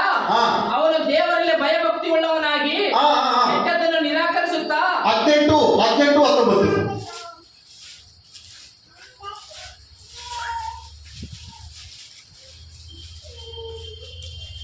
20 ತೊಂದರೆ ಇಲ್ಲ. ಇಂದಿನವರು 20. ಆಗ ಯೋಬನು ನೇರಕ್ಕಿಯನ್ನು ಹರಿದುಕೊಂಡು ತಲೆ ಬೋಳಿಸಿಕೊಂಡು ನೆಲದಲ್ಲಿ ಅಡ್ಡಬಿದ್ದು ನಮಸ್ಕರಿಸಿ ಏನು ಇಲ್ಲದವನಾಗಿ ತಾಯಿ ಗರ್ಭದಿಂದ ಬಂದೆನು, ಏನು ಇಲ್ಲದವನಾಗಿ ಗತಿಸಿ ಹೋಗುವೆನು. ಯೆಹೋವನೇ ಕೊಟ್ಟನು, ಯೆಹೋವನೇ ತೆಗೆದುಕೊಂಡನು. 2:8 ಯೋಬನು ಒಂದು ಬೋಕಿಯನ್ನು ತೆಗೆದುಕೊಂಡು ಬೋಕಿಯನ್ನು ನೋಡಿ, ಗಮನಿಸಿ. ಭಕ್ತಿ ಎಂತಂದ್ರೆ ಭಕ್ತಿಗೆ ನಮ್ಮ ಕಷ್ಟಕ್ಕೆ ಸಂಬಂಧ ಇಲ್ಲ. ಭಕ್ತಿ ಒಂದು ವೇಳೆ ನಾವು ಮಾಡ್ತಿರುವ ನಮಗೆ ಕಷ್ಟ ಬರ್ತದೆ, ಪರೀಕ್ಷೆ ಅದು. ನಮ್ಮ ತಾಯಿಗೆ ಪರೀಕ್ಷಾ ಪ್ರಿಯ ಆತ್ಮೆ, ನಮ್ಮ ತಾಯಿಗೆ ಪರೀಕ್ಷಾ. ನೀನು ಭಕ್ತಿ ಮಾಡಿ ಯೇಸು ಕ್ರಿಸ್ತನೊಂದಿಗೆ ನಿತ್ಯ ಜೀವ ಹೊಂದಲಿಕ್ಕೆ ಸೈತಾನನಿಗೆ ಇಷ್ಟ ಇಲ್ಲ. ಸೈತಾನನಿಗೆ ಇಷ್ಟ ಇಲ್ಲ. ಯಾಕೆ ಗೊತ್ತಾ? ನೀನು ಯಾವಾಗಲೂ ಅವನ ಜೊತೆಗಿರ್ಬೇಕೆಂಬುದಾಗಿ ಅವನ ಆಸೆ. ಯಾರಿಗೆ? ಸೈತಾನನ ಒಡನಾಟದಲ್ಲಿ ನೀನು ಸೇರ್ಬೇಕು. ಅವನು ಹೇಳಿದ ಕ್ರಿಯೆಗಳು ಮಾಡ್ಬೇಕು. ಸೈತಾನನಿಂದ ಬರುವ ಕ್ರಿಯೆಗಳು ಏನೇನಿದಾವೋ ಎಲ್ಲ ಕೆಟ್ಟವು ಏನಿದಾವೋ ಅದೆಲ್ಲ ನೀನು ಮಾಡ್ಬೇಕೆಂಬುದಾಗಿ ಸೈತಾನ ಉದ್ದೇಶ. ಆದ್ರೆ ಯೋಬನ ಜೀವಿತದಲ್ಲಿ ಅದೇ ನಡೆದಿದೆ. ನಾವು ಅನೇಕ ಸಲ ಅನ್ಬೋದ, ದೇವ ನಾನು ಭಕ್ತಿ ಮಾಡ್ತಾ ಇದ್ದೀನಲ್ಲಪ್ಪ, ಮತ್ತೆ ನನಗೆ ಯಾಕೆ ಕಷ್ಟ? ಭಕ್ತಿಗೆ ನಿನ್ನ ಕಷ್ಟಕ್ಕೆ ಸಂಬಂಧನೇ ಇಲ್ಲ. ಪ್ರಭು ನಾನು ನಿನ್ನ ಆರಾಧಿಸ್ತಿದ್ದೀನಲ್ಲ ಪ್ರಭು, ನನಗೆ ಯಾಕೆ ರೋಗಕ್ಕೆ ನಿನಗೆ ಸಂಬಂಧನೇ ಇಲ್ಲ. ದೇವರಿಗೆ ಒಂದು ವೇಳೆ ದೇವ್ರ ಚಿತ್ತ ಆದ್ರೆ ಆಗಿಂದಾಗಲೇ ನೀನು ಯಥಾರ್ಥ ಭಕ್ತಿ ನೋಡಿ ಆಗಲೇ ಸ್ವಸ್ಥ ಮಾಡಲು ಶಕ್ತನು. ಬೈಬಲಲ್ಲಿ ಎಷ್ಟು ಜನ ಸ್ವಸ್ಥ ಮಾಡಿದ್ದಾನೆ ಹೇಳಿ? 18 ವರ್ಷದಿಂದ ನಡುಬಗ್ಗಿರೋದು ಒಬ್ಬ ಸ್ತ್ರೀ ಯೇಸು ಕ್ರಿಸ್ತನ ಬಳಿಗೆ ಬಂದ್ರೆ ಆ ಕ್ಷಣದಲ್ಲಿ ಮುಟ್ಟಿದನೆಂಬುದಾಗಿ ಸ್ವಸ್ಥವಾದಳು. ಓಕೆ, 12 ವರ್ಷದಿಂದ ರಕ್ತ ಹರಿಯುವ ರಕ್ತ ಕುಸುಮದ ರೋಗಿ ಆತನ ಬಳಿಗೆ ಬಂದಿದ್ದಾಳೆ. ಯಾವ ವೈದ್ಯರಿಂದ ಗುಣ ಹೊಂದದೆ ಬಂದಿದ್ದಾಳೆ. ಆ ಕ್ಷಣದಲ್ಲಿ ಆಗೇನು ಆತನ ಮುಟ್ಟಿ ಸ್ವಸ್ಥ ಮಾಡ. ಮತ್ತಾಯ 9ನೇ ಅಧ್ಯಾಯದಲ್ಲಿ ಒಬ್ಬ ಪಾರ್ಶ್ವವಾಯು ರೋಗಿಯನ್ನು ತೆಗೆದುಕೊಂಡು ಬಂದು ಪ್ರಾರ್ಥನೆ ನಡೆಯುವಂತ ಸ್ಥಳದಲ್ಲಿ ಆತನು ಚಾವಣಿಗಳಲ್ಲಿ ತೆಗೆದುಬಿಟ್ರೆ ನಿನ್ನ ನಂಬಿಕೆ ದೊಡ್ಡದು, ಸ್ವಸ್ಥವಾಗಿದ್ದೀವಿ ಹೋಗಂತ ಹೇಳಿದ್ರೆ, ಪಾಪ ಕ್ಷಮಿಸಲ್ಪಟ್ಟದ ಅಂತ ಹೇಳಿದ. ಎಷ್ಟು ದಿನ ಬೇಕ್ರಿ ಪ್ರಿಯ ಆತ್ಮೀಯರೇ? ಅದಕ್ಕೆ ಸಂಬಂಧ ಇಲ್ಲ. ದೇವರು ಬರೋವರೆಗೆ ನೀನು ಭಕ್ತಿ ಯಥಾರ್ಥವಾಗಿರ್ಬೇಕು. ಒಂದು ವೇಳೆ ಆತನು ಬರ್ತ ತಡವಾಗಿರ್ಬೋದಲ್ವಾ? ನೀನು ಅದನ್ನು ಕರಿಬೇಕಲ್ವಾ ಪ್ರಿಯ ಸಹೋದರ, ಆತನು ಬರುವ ತನಕ ನೀನು ಕಾಯಲೇಬೇಕು. ಆತನು ಬರ್ಬೇಕಂದ್ರೆ ನೀನು ಭಕ್ತಿ ಯಥಾರ್ಥವಾಗಿರ್ಬೇಕು. ನಿನ್ನ ಭಕ್ತಿ ಯಥಾರ್ಥವಾಗಿ ಸಾಕ್ತಾ ಇರ್ಬೇಕು. ಕ್ವಶನ್ ಮಾಡಲೇ ಇಲ್ಲ, ಯಥಾರ್ಥವಾಗಿ ಹೋಗ್ತಾ ಇರ್ಬೇಕು. ಆ ಯೋಬನು ಹೇಳ್ತಾ ಇದ್ದಾರೆ, ಒಂದು ದಿನ 2:8 ಯೋಬನು ಒಂದು ಬೋಕಿಯನ್ನು ತೆಗೆದುಕೊಂಡು ಏನೇನು ಬೋಕಿಯನ್ನು ತೆಗೆದುಕೊಂಡು ತನ್ನ ಮೈಯನ್ನು ಕೆರೆದುಕೊಳ್ಳುತ್ತಾ ಬೂದಿಯಲ್ಲೇ ಕೂತುಕೊಂಡಿದ್ದನು. ಬೂದಿಯಲ್ಲೇ ಕೂತು ನೀವು ಎಲ್ಲಿ ಕುಂತ್ಕೊಂಡಿದ್ದಾನೆ ಹೇಳ್ರಿ? ಒಂದ್ಸಲ ಸಿಂಹಾಸನದಲ್ಲಿದ್ದವು. ಪ್ರತಿದಿನ ದೇವರನ್ನ ಆರಾಧನೆ ಮಾಡಿದನು. ಪ್ರತಿದಿನ ಮಕ್ಕಳೊಂದಿಗೆ ಸೇರಿ ದೇವರನ್ನ ಆರಾಧನೆ ಮಾಡಿದಂತ ಭಕ್ತನು. ಪ್ರತಿ ವಿಷಯದಲ್ಲಿ ದೇವರಿಗೆ ಕೃತಜ್ಞತೆಯನ್ನು ಸಲ್ಲಿಸಿದಂತ ವ್ಯಕ್ತಿಯು, ದೇವರಲ್ಲಿ ಭಯ ಭಕ್ತಿ ಉಳ್ಳಂತ ವ್ಯಕ್ತಿಯು. ಹಾಗೆ ಮಾಡಿಲ್ಲ, ಭಕ್ತಿ ಪ್ರಾರಂಭದಿಂದ ಮಾಡಿದಂತ ವ್ಯಕ್ತಿಯು ಈಗ ಎಲ್ಲಿದಾನಂತ? ಬೂದಿಯಲ್ಲಿ ಕೂತ್ಕೊಂಡು ಒಂದು ಬೋಕಿ ತೆಗೆದುಕೊಂಡು ತನ್ನ ಮೈಯನ್ನು ಕಿರಿತಾ ಇದ್ದಾನೆ. ಮೈಯೆಲ್ಲ ದುರ್ದು ಬಂದಿದೆ, ಮೈಯೆಲ್ಲ ತಿಂಡಿ ಬಂದಿದೆ. ಅದೇನು ಲೆಕ್ಕ ಇಲ್ಲ. ಏಂತಿ ಬಂದು ಹೇಳ್ತಾ ಇದ್ದಾರೆ, ಏನಂತ ಹೇಳ್ತಾ ಇದ್ದಾರೆ ಗೊತ್ತಪ್ಪ? ಇಷ್ಟು ರೋಗ ಬಂದ್ರೆ ಇನ್ನು ದೇವರನ್ನು ನಂಬ್ತದೆಯಲ್ಲ ನೀನು? ಇಂಥ ಪರಿ ಕುರು ಹುಣ್ಣುಗಳಾಗಿ ಕಿವು ರಕ್ತ ಸೋರ್ತಾ ಇದ್ರು, ಕೆರಿತಾ ಇದ್ದಿ, ಮೈಯೆಲ್ಲ ತಿಂಡಿದೆ, ಮೈಯೆಲ್ಲ ಈ ರೀತಿ ಆಗಿದೆ, ಇನ್ನೂ ನೀನು ದೇವರ ಅಂತದಿಯಲ್ಲಪ್ಪ, ಒಂದ್ಸಲ ದೇವ್ರು ನಿನ್ನ ಬಾಯಿಂದ ದೂಷಿಸ್ಬಿಡ ಅಂತ ಹೇಳಿದ್ರೆ ಯೌವನೇನು ಹೇಳ್ತದೆ ಗೊತ್ತಾ? ಎಷ್ಟು ಯಥಾರ್ಥತೆ ಪ್ರೇರಿ ಯೌವನಲ್ಲಿ. ಒಂದು ವೇಳೆ ನಮಗೆ ಸಣ್ಣ ಪುಟ್ಟ ಸಮಸ್ಯೆ ಬಂದ್ಬಿಟ್ರೆ, ಹೌದಾ ನಾನು ದೇವರು ನಂಬಿದ್ರು ಕೂಡ ಏನ್ ನನಗೆ ಮಾಡಿಲ್ಲ ದೇವರು, ಏನ್ ನನಗೆ ಕೊಟ್ಟಿಲ್ಲ ದೇವರು, ಏನ್ ನನಗೆ ಮಾಡುವಲ್ಲ ದೇವರು, ಇದಲ್ಲ. ನಿನಗೆ ದೇವರು ಸಿಕ್ಕಿದೆ ಅಪರೂಪ. ಯೇಸುವಿನ ಹೆಸರು ಹೇಳಕ್ಕೆ ನಮ್ಗೆ ಯಾರಿಗೂ ಅರ್ಹತೆ ಇಲ್ಲ ಅಂತ ಪಾಪಿಗಳು ಸಮಾಧಾನ ನಾಡಾಡ್ಲು ಬೇರೆ ಮೇಲಿನ ಎಲ್ಲ ಬೇರೆ ಕುರಿಗಳಂತೆ ದಾರಿ ತಪ್ಪಿದವರೇ, ಪ್ರಿಯ ಆತ್ಮೀಯ ಸಹೋದರಿ ಸಹೋದರ, ನನಗೇನು ಮಾಡಿದನೋ ಯೇಸು ಸಿಕ್ಕಿದ್ದೆ ನಿನಗೆ ದೊಡ್ಡ ಆಶೀರ್ವಾದ. ಇಲ್ಲಿ ಬರ್ಬೋದು 70 ವರ್ಷ 80 ವರ್ಷ 60 ವರ್ಷ, ತದನಂತರ ನಿತ್ಯ ಜೀವ ಇದೆ. ಆ ಜೀವಕ್ಕೆ ನಾವೆಲ್ಲರೂ ಸಿದ್ಧರಾಗಬೇಕು. ಇಲ್ಲಿ ಎಲ್ಲ ಬರ್ತದೆ, ಬರಲ್ಲ ಅಂತಲ್ಲ, ಎಲ್ಲ ಬರ್ತದೆ. ಅದು ಒಂದು ವೇಳೆ ಬರದಂತೆ ನಿನಗೆ ಬೇಕಂದ್ರೆ ನೀನು ಭಕ್ತಿ ಯಥಾರ್ಥವಾಗಿರಬೇಕು. ಹಲ್ಲೆಲೂಯ. ಯಥಾರ್ಥವಾಗಿ ಇರ್ಬೇಕು. ಯಥಾರ್ಥ ಚಿತ್ತರಿಗೆ ಏನಾಗ್ತದೆ ಹೇಳ್ರಿ, ಕತ್ತಲಲ್ಲಿ ಕೂಡ ಹಲ್ಲೆಲೂಯ. ನನ್ನ ಆತ್ಮೀಯ ಪ್ರಿಯ ಸಹೋದರಿ ಸಹೋದರ, ಯಥಾರ್ಥವಾಗಿ ನೀನು ಭಕ್ತಿ ಇರ್ಬೇಕು. ನೆಕ್ಸ್ಟ್ ಗೆ ಹೋಗೋಣ. ಆ ಯೌವನು ಗುಣಪ್ಪ ಹೀಗಿರುವಲ್ಲಿ ಅವನ ಹೆಂಡತಿ, ಅವನ ಏನು, ಯಾರು ಹೆಂಡತಿ ಹೇಳ್ರಿ? ಯೌವನ. ಗಮನಿಸ್ರಿ, ನನ್ನ ಕಡೆ ಗಮನಿಸ್ರಿ. ಯೌವನ ಹೆಂಡತಿ ಅವನಿಗೆ ನಿನ್ನ ಯಥಾರ್ಥವನ್ನು ಏನು ಹೇಳ್ತದೆ ಹೇಳ್ರಿ? ನಿನ್ನ ಯಥಾರ್ಥವನ್ನು ಎಲ್ಲ ಹೇಳ್ರಿ. ಯಾರು ಹೇಳ್ತದೆ ಈ ಮಾತು? ಯೌವನ ಹೆಂಡತಿ ಹೇಳ್ತದೆ, ನಿನ್ನ ಯಥಾರ್ಥತೆಯನ್ನು ಇನ್ನೂ ಬಿಡ್ಲಿಲ್ವಾ? ಈ ಸ್ಥಿತಿಯಲ್ಲಿ ಕೂಡ ಮಾರಾಯ, ಒಂದು ಸಲ ಸಿಂಹಾಸನದಲ್ಲಿದ್ದವು ನೀನು, ಅನೇಕ ನಿನ್ನ ಕೈಯಿಂದ ಸಹಾಯ ಹೊಂದಿದ್ದಾರೆ, ನಿನ್ನ ಸ್ನೇಹಿತರು ಸಹಾಯ ಹೊಂದಿದ್ದಾರೆ, ಅನೇಕರಿಗೆ ಸಹಾಯ ಮಾಡಿದೆ, ಅನೇಕರಿಗೆ ಊಟ ಕೊಟ್ಟಿದ್ದಿ, ದುಡ್ಡಿಲ್ಲ ಅಂದ್ರೆ ದುಡ್ಡು ಕೊಟ್ಟಿದ್ದಿ, ವಸ್ತ್ರ ಇಲ್ಲ ಅಂದ್ರೆ ವಸ್ತ್ರ ಕೊಟ್ಟಿದ್ದಿ, ಎಲ್ಲ ಸಹಾಯ ಸಹಕಾರ ಮಾಡಿ ದೇವರನ್ನು ಪ್ರೀತಿಸಿದಿ. ಇಲ್ಲಿವರೆಗೂ ದೇವರನ್ನು ಪ್ರೀತಿಸಿ ದೇವರ ಮೇಲೆ ನಂಬಿಕೆ ಇಟ್ಟಿದ್ದಿ. ಈಗ ನಿನಗೆ ಆರೋಗ್ಯ ಸರಿ ಇಲ್ಲ, ದೇವರನ್ನು ಬಿಡು. ನಿನಗೆ ಆರೋಗ್ಯ ಸರಿ ಇಲ್ಲ, ದೇವರನ್ನು ಬಿಟ್ಬಿಡು. ನಿನ್ನ ಕುಟುಂಬ ವ್ಯವಸ್ಥೆ ಸರಿ ಇಲ್ಲ, ದೇವರನ್ನು ಬಿಡು. ದೇವರನ್ನು ದೂಷಿಸು, ದೇವರನ್ನು ಬಲಿ ಅಂತ ಹೇಳಿದ್ರೆ ಯೌವನ ಏನ್ ಹೇಳ್ತದೆ ಗೊತ್ತಾ? ಆ ಹೆಂಡತಿ ಹೇಳ್ತಾ ಇದ್ದಾರೆ, ತಾನೇ ಹೇಳ್ತಾರೆ, ಸ್ವಯ ಸಾಕ್ಷಿ. ನೋಡ್ರಿ, ದೇವರು ಈಗ ನಾವು ಆಟಾಡಿದ್ವಿ, ಏమైనా చేయగలవు ಗತಮಂತಂ మార్చగలవు. ದೇವರೆಲ್ಲ ರಿಪೀಟ್ ಮಾಡ್ತಾನೆ. ನಮಗೆ ಎಲ್ಲಿಯೂ ಸಹಾಯ ಸಹಕಾರ ಇರಲ್ವೋ ಅಲ್ಲಿಂದಲೂ ಕೂಡ ದೇವರು ಸಹಾಯ ಹುಟ್ಟಿಸಬಲ್ಲ ಶಕ್ತಿಯನ್ನು ಪ್ರಿಯರೇ, ಇದನ್ನು ನೀವು ಮರಿಬಾರ್ದು. ಆ ತಾಯಿ ಹೇಳ್ತಾ ಇದ್ದಾರೆ, ನಿನ್ನ ಯಥಾರ್ಥತೆ ಇನ್ನೂ ಬಿಡ್ಲಿಲ್ವಪ್ಪ. ಓದ್ ಸ್ವಲ್ಪ ಓದ ಮುಂದೆ. ನಿನ್ನ ಯಥಾರ್ಥವನ್ನು ಇನ್ನೂ ಬಿಡಲಿಲ್ಲವೋ ದೇವರನ್ನು ದೂಷಿಸಿ ಏನ್ ಮಾಡು ದೇವ್ರನ್ನ ಏನ್ ಮಾಡು. ಯೌವನಿಗೆ ಇದೊಂದು ದೊಡ್ಡ ಶೋಧನೆ. ಹೆಂಡತಿ ಸಪೋರ್ಟ್ ಮಾಡ್ತಾ ಇದ್ದಾಳೆ, ಭಕ್ತಿಗೆ ವಿರುದ್ಧವಾಗಿ ಹೆಂಡತಿ ಸಪೋರ್ಟ್ ಮಾಡ್ತಾ ಇದ್ದಾಳೆ. ಯೌವನಿಗೆ ಹೆಂಡತಿ ಫುಲ್ ಸಪೋರ್ಟ್ ಮಾಡಿ ದೇವ್ರು ದೂಷಿಸು. ನಾವು ಜಾಸ್ತಿ ಜನ ಈಗಿನ ಜನರೇಷನ್ ಅಲ್ಲಿ ಹೆಂಡತಿ ಮಾತನ್ನೇ ಕೇಳ್ತಾ ಇರ್ತೀವಿ. ಹಲ್ಲೆಲೂಯ. ನನ್ನ ಹೆಂಡತಿ ಹೆಂಗಂದ್ರೆ ಹಂಗಪ್ಪ. ಹಲ್ಲೆಲೂಯ. ನಾನು ಯಾರನ್ನು ಕೋಳಿ ಕೇಳಕ್ ಬಂದ್ರು ಕೂಡ ನನ್ನ ಹೆಂಡತಿನ ಕೇಳ್ಬೋದು, ಕೋಳಿ ನನ್ನ ಹೆಂಡತಿನ ಕೇಳ್ಕೊಡ್ತಪ್ಪ, ಅಷ್ಟು ಕಂಡೀಷನ್. ಹಲ್ಲೆಲೂಯ. ಇದೇನು ಸೆರೆಮನೆಯಲ್ಲಿ ಅರಮನೆ ಅನಿಸ್ತದೆ ಒಂದ್ಸಲ ನನಗೆ. ನಾನು 500 ರೂಪಾಯಿ ಕೇಳಿದ್ರೆ ಅದು 700 ಹೋಗ್ತಿದ್ದೀನಿ, 500 ಕೊಟ್ಟೆ ಅಂತ ಒಂದು ಬಂಧನ. ನೋಡಮ್ಮ, ನಿಮ್ಮಪ್ಪ 500ಕ್ಕೆ ಕೊಟ್ಬಿಟ್ಟ ನೋಡು, ಅವ್ರಿಗೆ ಅಷ್ಟು ದೊಡ್ಡ ಕೋಳಿ, ತಾನು 300 ಕೊಟ್ಬಿಡಿ ಅಂತ ಒಂದಿಲ್ಲ.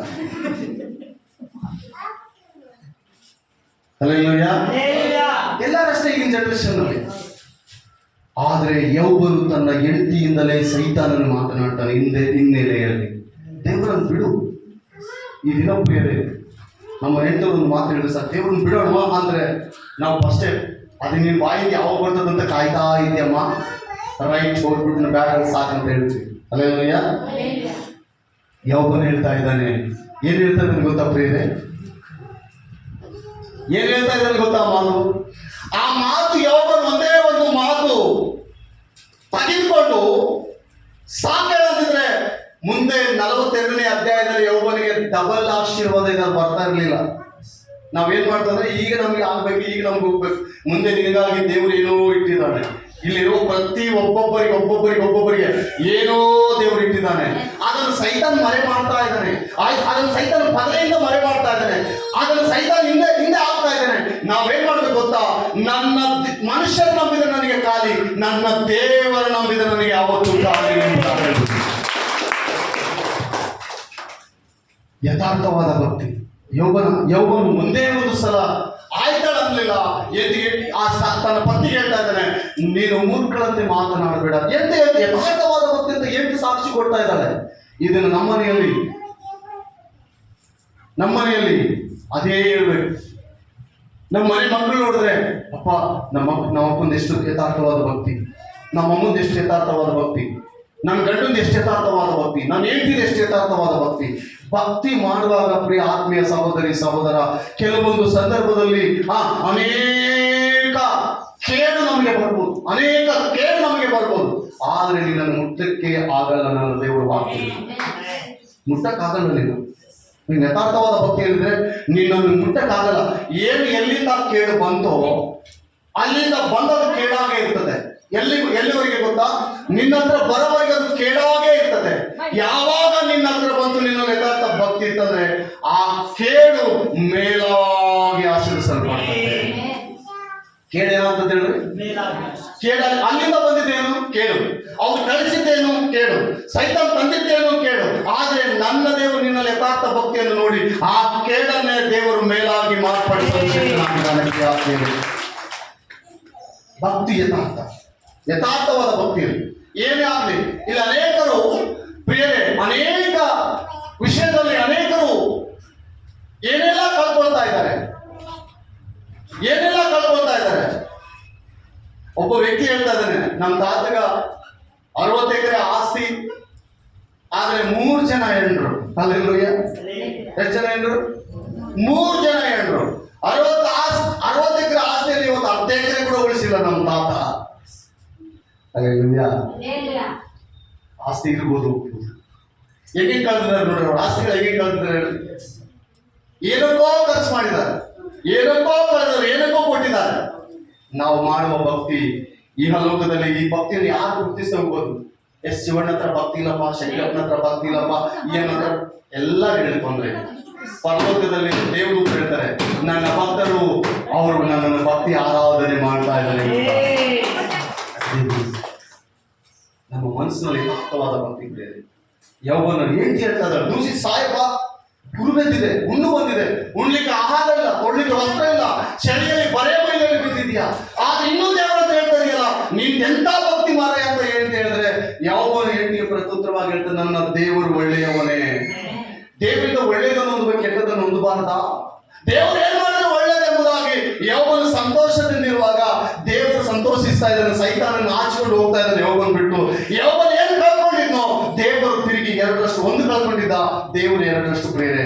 ಗೊತ್ತಿಲ್ಲ ಇಲ್ಲಿ ಕುಂತಿರುವ ಸಭೆಯಲ್ಲಿ ಕುಂತಿರುವ ನನ್ನ ಪ್ರಿಯ ಆತ್ಮೀಯ ಸಹೋದರಿ, ನನ್ನ ಸಹೋದರ, ನನಗೆ ನಿನಗೆ ದೇವರು ಯಾವ ಆಶೀರ್ವಾದ ಬಚ್ಚಿಟ್ಟಿದ್ದನ್ನು ಗೊತ್ತಿಲ್ಲ. ಈ ನಿನಗೆ ಕಷ್ಟ ಇರ್ಬೋದು, ಈ ನಿನಗೆ ಸಾಲ ಇರ್ಬೋದು, ಈ ನಿನಗೆ ಬಡತನ ಇರ್ಬೋದು, ಈ ದಿನ ದರಿದ್ರತೆ ನೀನು ಹಿಡಿದು ಪೀಡಿಸ್ತಾ ಇರ್ಬೋದು. ಅದಕ್ಕೆ ನೀನು ಹೆದರಬಾರ್ದು. ನೆವರ್ ಧೈರ್ಯವಾಗಿರ್ಬೇಕು. ದೇವಾ ಏನು ಮಾಡಿದ್ರೆ ನಿನ್ ಚಿತ್ತ ಪ್ರಭು.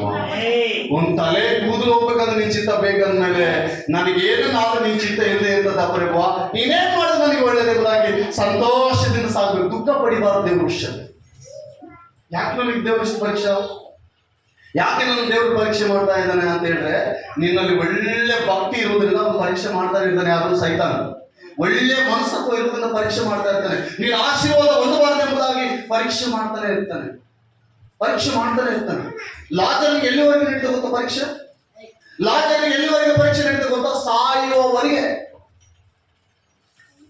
ಲಾಜರ್ನ ಒಂದು ರೋಗದಲ್ಲಿದ್ದ, ಶ್ರೀಮಂತನಿದ್ದಾನೆ, ಧನಿಕರಿದ್ದಾರೆ, ದೇವರು ಅವನು ಕ್ಷಣದಲ್ಲಿ ಮಾರ್ಪಡಿಸಿದ್ರೆ ಒಳ್ಳೆ ಹಾಸ್ಪಿಟಲ್ ಅಲ್ಲಿ ಲಾಜರ್ನ ಅಡ್ಮಿಟ್ ಮಾಡ್ಬೋದಿತ್ತು. ಶ್ರೀಮಂತನಂತ ನಾವು ಮಡಿ ವಸ್ತ್ರಗಳನ್ನು ಧರಿಸಿಕೊಳ್ಳುವಂತ ಶ್ರೀಮಂತನ ಮನೆ ಬಾಗಿಲಲ್ಲಿ ಲಾಜರ್ನ ಅವನು ಬಿದ್ದ ಎಂದಲಂತಿದ್ದ ಹಸುವೆ ನೀಗಿಸಿಕೊಳ್ಳುವಂತ ಬೈಬಲ್ ಹೇಳಿದ ಬರೆಸುವಾತೆ. ಆ ದೇವರ ಶ್ರೀಮಂತನ ವ್ಯಕ್ತಿ ಒಂದು ಕ್ಷಣ ಒಂದು ಮಾತಾಡಿದ್ರೆ ಸಾಕಲ್ಲ, ಶ್ರೀಮಂತ ತೆಗೆದುಕೊಂಡು ಒಳ್ಳೆ ಆಸ್ಪತ್ರೆಯಲ್ಲಿ ಜಾಯಿನ್ ಮಾಡ್ಬೋದಲ್ಲ. ದೇವ್ರ ಚಿತ್ತ ಅದಿಲ್ಲ. ಲಾಜರ್ನು ಕೊನೆಯವರೆಗೂ ನೋಡ್ರಿ, ಲಾಜರ್ನು ಪ್ರಾಣ ಬಿಟ್ಬಿಡ್ಲಿ ಯಾರು ಬಂದ್ರಂತ? ಸ್ವರ್ಗವೇ ಪರಲೋಕ ಎದು ಬಂದಂತ ದೇವರ ದೂತ. ನಾವು ಕಷ್ಟಕ್ಕೆ ಎದುರು ಬಿಡ್ತೀವಿ. ಅಣ್ಣ ಹಂಗಾಯ್ತಣ್ಣ, ಅಣ್ಣ ಹಿಂಗಾಯ್ತಣ್ಣ, ಅಕ್ಕ ಅದಕ್ಕ, ಅಕ್ಕ ಇದಕ್ಕ, ಸಾರ್ ಇಲ್ಲ ಸರ್, ಅಯ್ಯ ಅದು ಸರ್, ಅಯ್ಯ ಇದು.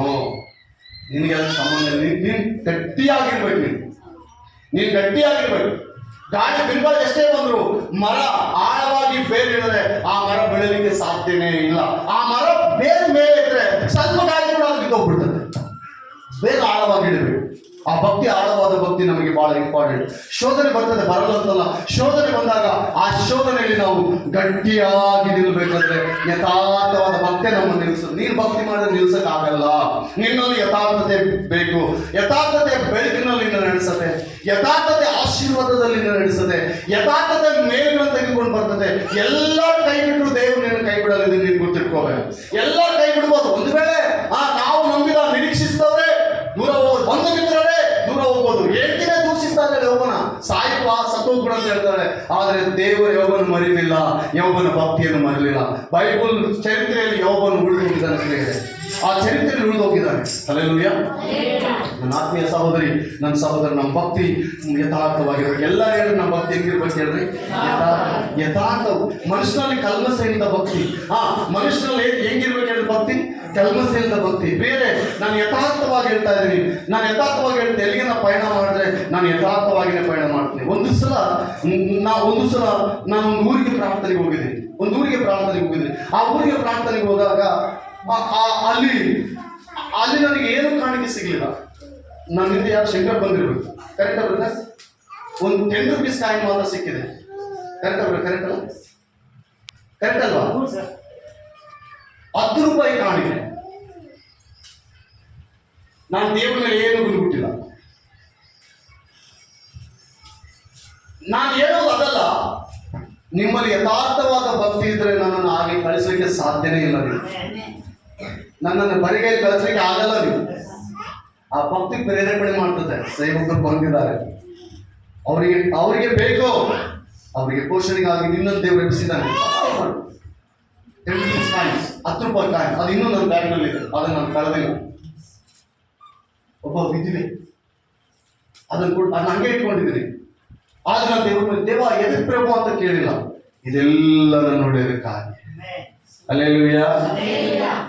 ಭಕ್ತಿ ಯಥಾರ್ಥವಾಗಿಲ್ಲದೆ ಹೋದ್ರೆ ನಾವು ದೇವರಿಗೋಸ್ಕರ ಏನು ಮಾಡಲಿಕ್ಕಾಗಲ್ಲ. ಅಬ್ರಾಮನಲ್ಲಿ ಯಥಾರ್ಥವಾದ ಭಕ್ತಿ ಇದೆ. ಅಬ್ರಾಮನು ಇಸಾಕನನ್ನು ಸಮರ್ಪಣೆ ಮಾಡಲು ಹಿಂಗಾಗಿಲ್ಲ. ಅಬ್ರಾಮನ್ ತನ್ನ ಮಗನ ಯಜ್ಞವೇದಿಯ ಮೇಲಿಟ್ಟು ಕತ್ತಿಯನ್ನು ಎತ್ತಾ ಇದ್ದಾನೆ. ದೇವರಲ್ಲಿ ಮುಂದೆ ಇದ್ದಾನೆ. ಅಬ್ರಾಮಿಗೆ ಒಂದು ಪರೀಕ್ಷೆ. 90 ವರ್ಷ ಮೇಲೆ ಮಗನ ಕೊಟ್ಟ, 100 ವರ್ಷದ ಮಧ್ಯದಲ್ಲಿ ಮಗನ ಕೊಟ್ಟ. ಅದೇ ಮಗನು ದೇವರು ಕೇಳ್ತಾ ಇದ್ದಾನೆ. ಅಬ್ರಾಮನು ಇಲ್ಲ ಪ್ರಭು ಅಂತ ಹೇಳಿಲ್ಲ, ತೆಗೆದುಕೊಂಡು ಹೋಗಿ ಯಜ್ಞವೇದಿಯ ಮೇಲೆ ಮಲಗಿಸಿ ಕತ್ತಿ ಎತ್ತಾ ಇದ್ದಾನೆ. ದೇವರು ಹೇಳ್ತಾನೆ, ಅಬ್ರಾಮನೇ ನಿನ್ನ ಯಥಾರ್ಥತೆಯನ್ನು ಪರೀಕ್ಷೆ ಮಾಡ್ತಾನೆ. ನಮ್ಮ ಮನೆಗೆ ಊಟ ಇಲ್ಲ ಅಂದ್ರೆ ತೊಂದರೆ ಇಲ್ಲ, ಊಟಕ್ಕೆ ಭಕ್ತಿಗೆ ಸಂಬಂಧನೇ ಇಲ್ಲ. ನಿನಗೆ ಬಟ್ಟೆ ಇಲ್ಲ ಅಂದ್ರೆ ತೊಂದರೆ ಇಲ್ಲ, ಬಟ್ಟೆಗೆ ಭಕ್ತಿಗೆ ಸಂಬಂಧನೇ ಇಲ್ಲ. ಅದು ಬರ್ಬೇಕಾದ್ರು ಸಿಗಬೇಕಾದ್ರು ನಾನು ಹಂಗಿರ್ಬೇಕು ಹಿಂಗಿರ್ಬೇಕಂತ ಎಂದೂ ಪ್ರಾರ್ಥನೆ ಮಾಡಬೇಡ. ನಾನು ಹಂಗಾಗ್ಬೇಕು ಪ್ರಭು ಹಿಂಗಾಗ್ಬೇಕಂತ ಎಂದೂ ಪ್ರಾರ್ಥನೆ ಮಾಡಬೇಡ. ಬಡತನದಲ್ಲಿದೆಯಾ, ನಾನು ನಿನ್ನ ಪಾದದಲ್ಲಿ ಬಂದಿದ್ದೀನಿ. ರೋಗದಲ್ಲಿದೆಯಾ, ದೇವ ನಿನ್ನ ಪಾದದಲ್ಲಿ. ಕಷ್ಟದಲ್ಲಿದೆ, ದೇವ ನಿನ್ನ ಪಾದದಲ್ಲಿ. ನನಗೆ ಜ್ಞಾಪಕ ಮಾಡಿಕೊಡು. ನನಗೇನಿಲ್ಲ, ನಿನಗೇನಿಲ್ವಾ? ಏನಿಲ್ಲ ಪ್ರಭು, ನನ್ನ ಕುಟುಂಬ ಜ್ಞಾಪಕದಲ್ಲಿ ಇಟ್ಕೋ. ಈ ರೀತಿ ನಾವು ಹೊಂಟ್ರೆ ದೇವರು ನಮ್ಮನ್ನು ಮರೆಯಲ್ಲ. ದೇವರು ನಮ್ಮನ್ನು ಏನ್ ಮಾಡಲ್ಲ ಹೇಳ್ರಿ? ಮರೆಯಲ್ಲ. ಆದ್ರಿಂದ ಪ್ರಿಯ ಆತ್ಮೀಯರೇ, ನಮ್ಮ ಭಕ್ತಿಯು ಬಹಳ ದೇವರ ಮುಂದೆ ಯಥಾರ್ಥವಾಗಿರಲಿ ಎಂಬುದಾಗಿ ನಾನು ಮನವಿ ಸಲ್ಲಿಸ್ತಾ ಇದ್ದೀನಿ. ಆ ಯಥಾರ್ಥತೆ ನಮ್ಮೆಲ್ಲರಿಗೂ ಬೇಕೆಂಬುದಾಗಿ ನಾನು ಹಾರೈಸ್ತಾ ಇದ್ದೀನಿ. ದೇವರು ನಮ್ಮೆಲ್ಲರನ್ನು ಆಶೀರ್ವಾದ ಮಾಡಲಿ. ಫಸ್ಟ್ ಸಾಮುವೇಲ್ ಪುಸ್ತಕ, ಕೀರ್ತನೆ 5:9. ಕೀರ್ತನೆ 5:9. ನಿನ್ನ ಬಾಯಿ ಮಾತುಗಳು ಹೆಂಗಿರ್ಬೇಕು ಹೇಳ್ರಿ? ನೀನ್ ಮಾತನಾಡುವಾಗ ನಿನ್ ಬಾಯಿ ಮಾತು ಹೆಂಗಿರ್ಬೇಕು ಹೇಳು? ಎಲ್ಲರ ಹಲ್ಲೆಲೂಯಾ ಹೇಳ್ರಿ. ಇನ್ನು ಸ್ವಲ್ಪ ಜೋರಾಗಿ ಹೇಳ್ರಿ, ಹಲ್ಲೆಲೂಯಾ. ನೀನು ಭಕ್ತಿ ಮಾರ್ಗದಲ್ಲಿರುವಾಗ ನಿನ್ನ ಮಾತುಗಳು ಬಹಳ ಇಂಪಾರ್ಟೆಂಟ್. ಯಥಾರ್ಥವಾಗಿ ಮಾತಾಡ್ಬೇಕು. ಮನಸ್ಸಲ್ಲಿ ಏನೋ ಹೊಂದಿಟ್ಕೊಂಡು ಮಾತಾಡ್ಬಾರ್ದು. ಹಲ್ಲೆಲೂಯಾ. ಮನಸ್ಸಲ್ಲಿ ಏನೋ ಇಟ್ಕೊಂಡು ಮಾತಾಡಿದ್ರೆ ದೇವರು ಹೃದಯಗಳನ್ನು ನೋಡುವವನಂತ. ಆ ಭಕ್ತಿ ವೇಸ್ಟ್. ಆದ್ರಿಂದ ನಮ್ಮ ಮನಸ್ಸು ಹೆಂಗಿರ್ಬೇಕಂತ ಬೈಬಲ್ ಹೇಳ್ತದೆ. ಕೀರ್ತನೆ 5:9. ಅವರ ಬಾಯಲ್ಲಿ ಏನೇನೋ, ಅವರ ಬಾಯಲ್ಲಿ ಯಥಾರ್ಥತೆಯೇ ಇಲ್ಲ. ಅವರ ನಾಲಿಗೆಯಿಂದ ಸವಿ ಮಾತನಾಡಿದರು ಅವರ ಹೃದಯವು ನಾಶಕರವಾದ ಹೆಂಗಿದೆ ಅಂತ ಬೈಬಲ್ ವಾದಿಸ್ತಾ ಇದ್ದೇಳ್ರಿ. ಅವ್ರ ಬಾಯಿ ಬಾಯಿಯಲ್ಲಿ ಏನಿಲ್ಲ ಅಂತ ಹೇಳ್ತಾ ಇದ್ದಾರೆ, ಯಥಾರ್ಥವಿಲ್ಲ. ಯಥಾರ್ಥತೆ ಇಲ್ಲ.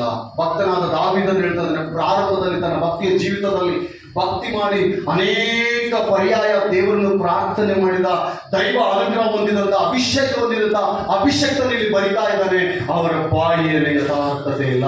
ಬೇರೆ ಅವ್ರಿಗೆ ಹೇಳಿರ್ಬೋದು ಒಂದು ವೇಳೆ, ನಾನು ನೀನು ಯಥಾರ್ಥತೆಯಿಂದ ಮಾತನಾಡಬಾರ್ದು, ಯಥಾರ್ಥವಾಗಿ ಮಾತನಾಡಬೇಕು. ಏನಂದ್ರೆ ಯಥಾರ್ಥವಾಗಿ ಮನಸ್ಸಿನಲ್ಲಿ ಇಟ್ಕೊಂಡಲ್ಲ, ಆಕೆ ನಂದಿದಳಲ್ಲ, ನಾನು ಆಕೆ ನಂಬಬೇಕು. ಹಲ್ಲೆಲೂಯ. ಈತ ನಂದಿದನಲ್ಲ, ನಾನು ಹಂಗೆ ಅನ್ಬೇಕು. ಈತ ಮಾಡಿದನಲ್ಲ, ನಾನು ಮಾಡ್ಬೇಕು. ಈಕೆ ಮಾಡಿದನಲ್ಲ, ನಾನು ಮಾಡ್ಬೇಕು. ಇವೆಲ್ಲ ಇದ್ರೆ ನಿನ್ನ ಆಶೀರ್ವಾದಕ್ಕೆ ಅಡ್ಡಿ, ನಿನ್ನ ಆಶೀರ್ವಾದಕ್ಕೆ ಅಡ್ಡಿ, ನಿನ್ನ ಸಮಸ್ಯೆಗಳಿಗೆ ಇದು ಒಂದು ಸಮಸ್ಯೆಗಳಿಗೆ ದಾರಿ. ಇದೆಲ್ಲ ನಾವು ಮರಿಬೇಕು. ಯಥಾರ್ಥವಾಗಿ ಮಾತನಾಡಬೇಕು. ಮಾತಾಡ್ತಾರೆ, ಯಥಾರ್ಥವಾಗಿ ಮಾತಾಡು. ದೇವರು ಏನ್ ನಿನಗೆ ಏನಿದೆ ಅದು ತಕ್ಕು ಅಷ್ಟೇ, ಅದನ್ನೇ ದೇವರು ಒಪ್ಪೋದು. ನಿನ್ನ ಮನಸ್ಸಲ್ಲಿ ಏನಿದೆ ಅದು ಹೇಳ್ಬೇಕು ಅಷ್ಟೇ, ಮನಸ್ಸಲ್ಲಿ ಇಟ್ಕೊಳ್ಬಾರದು. ಹಲ್ಲೆಲೂಯ. ನೋಡಿ, ಆ ಭಕ್ತನು ಹೇಳ್ತಾ ಇದ್ದಾನೆ 5:9, ಅವರ ಬಾಯಿಯಲ್ಲಿ ಯಥಾರ್ಥತೆ ಇಲ್ಲ, ಅವರ ನಾಲಿಗೆಯು ಸವಿ ಮಾತಾಡಿದರು, ಅವರ ಹೃದಯವು ನಾಶಕರವಾದ ಗುಂಡಿಯೇ, ಅವರ ಗಂಟಲು ತೆರೆದಿರುವ ಸಮಾಧಿ. ಏನಂತ ಎದುರು ಹೋಲಿಸಿದಾನೆ ಹೇಳ್ರಿ, ಬಾಯಿನ ಎದುರು ಹೋಲಿಸಿದಾನೆ ಹೇಳ್ರಿ, ಸಮಾಧಿ ಹೋಲಿಸಿದಾನೆ, ನಾಶನ ಗುಂಡಿಗೆ ಹೋಲಿಸಿದ್ದಾನೆ. ಮಾತುಗಳು ಬಹಳ ಪ್ರಾಮುಖ್ಯ ಪ್ರೇರೆ. ದೇವರ ಹತ್ರ ಮಾತನಾಡುವಾಗ ಒಬ್ಬ ವ್ಯಕ್ತಿ ಫೋನ್ ಮಾಡಿ ಹೇಳ್ತಾನೆ, ಎದಕ್ಕಪ್ಪ ಇಷ್ಟು ಕಷ್ಟ ಕೊಟ್ಬಿಟ್ಟೆ ಅಂತ ಕೇಳಿಬಿಟ್ಟೆ ನೋಡೋಣ ದೇವ್ರನ್ನಂತ. ದೇವ್ರನ್ನ ಪ್ರಶ್ನೆ ಮಾಡಕ್ಕೆ ಯಾರಿಗೂ ಅಧಿಕಾರ ಇಲ್ಲ ಪ್ರೇರೆ. ದೇವರನ್ನು ಪ್ರಶ್ನೆ ಮಾಡುವ ಅಧಿಕಾರ ನಮ್ಗೆ ಯಾರಿಗೂ ಇಲ್ಲ. ದೇವ್ರನ್ನ ಯಾಕೆ ಮಾಡಿದಂತ ಕೂಡ ಕೇಳಲಿಕ್ಕೆ ಅಧಿಕಾರ ಇಲ್ಲ. ಒಬ್ಬ ಭಕ್ತನ ಹೇಳ್ತಾ ಇದ್ದಾನೆ, ಕುಂಬಾರನ ಗಡಿಗೆ ಕೇಳ್ಬೋದಾ ನಾನು ಹಿಂಗೆ ಯಾಕೆ ಮಾಡ್ದಂತ? ಕುಂಬಾರನ ಗಡಿಗೆ ಕೇಳ್ಬೋದಾ ನಾನು ಹೆಂಗೆ ಯಾಕೆ ಮಾಡ್ದಂತ? ಕೇಳುವ ಅಧಿಕಾರ ಅದಿಲ್ಲ. ಕುಂಬಾರನ ಕೈಯಲ್ಲಿ ಮಣ್ಣು ಅಷ್ಟೇ, ಅದನ್ನು ಯಾವ ರೀತಿ ಅದನ್ನು ರೂಪಿಸ್ಬೋದು. ಅದನ್ನು ಕೇಳುವ ಅಧಿಕಾರ ಗಡಿಗೆ ಇದೆಯಾ? ಇಲ್ಲ. ಅದನ್ನ ಏನಾದ್ರೂ ಮಾಡ್ಬೋದು. ಗಡಿಗೆ ರೂಪಿಸಿದ ನಂತರ ಅದನ್ನು ರೂಪಿಸ್ಬೋದು, ತೆಗೆದುಕೊಂಡು ಹೋಗಿ ಒಲೆಯಲ್ಲಿ ಇಡ್ಬೋದು, ಅದನ್ನು ಸುಡ್ಬೋದು, ತದನಂತರ ಮತ್ತೆ ಒಲೆ ಮೇಲೆ ಬೆಂಕಿಯ ಮೇಲೆ ಅದನ್ನು ಇಡ್ಬೋದು. ಅದು ಯಾಕೆ ಮಾಡ್ತಾರೆ ಅಂತ ಕೇಳುವ ಅಧಿಕಾರ ಅದಕ್ಕಿಲ್ಲ. ನಾವು ಕೂಡ ಅಷ್ಟೇ, ನಮ್ಮ ಜೀವನ ಕೂಡ ಅಷ್ಟೇ. ದೇವರು ನಮ್ಗೆ ಏನಾಗಿ ನಮ್ಮನ್ನು ಮಾಡಿದನೋ ದೇವರಿಗೆ ಪ್ರಶ್ನೆ ಮಾಡುವ ಅಧಿಕಾರ ನಮಗಿಲ್ಲ. ಸಾಕು, ದೇವರು ಸಿಕ್ಕಿದ್ದಾರೆ. ಪ್ರತಿ ಸ್ವಲ್ಪ ಅಲ್ಪ ತೊಂದರೆಗಳು ಬರ್ತವೆ, ಯಥಾರ್ಥವಾಗಿ ಪ್ರಾರ್ಥನೆ ಮಾಡು. ಎಷ್ಟು ದೊಡ್ಡ ತೊಂದರೆ ಆಗಲಿ, ನಿನಗೆ ಯಥಾರ್ಥ ಪ್ರಾರ್ಥನೆ ಅದನ್ನು ಬಿಡುಗಡೆ ಮಾಡ್ತದೆ. ಯಥಾರ್ಥವಾದ ಪ್ರಾರ್ಥನೆ, ಯಥಾರ್ಥವಾದ ಮಾತುಗಳು, ಯಥಾರ್ಥವಾದ ಭಕ್ತಿ, ಇದೆಲ್ಲ ನಮ್ಗೆ ಆಶೀರ್ವಾದಕರವಾಗಿರ್ತದೆ. ಅವರು ಗಂಟಲು ತೆರೆದ್ರೆ ಹೆಂಗಿದೆ ಅಂತ, ಸಮಾಧಿ.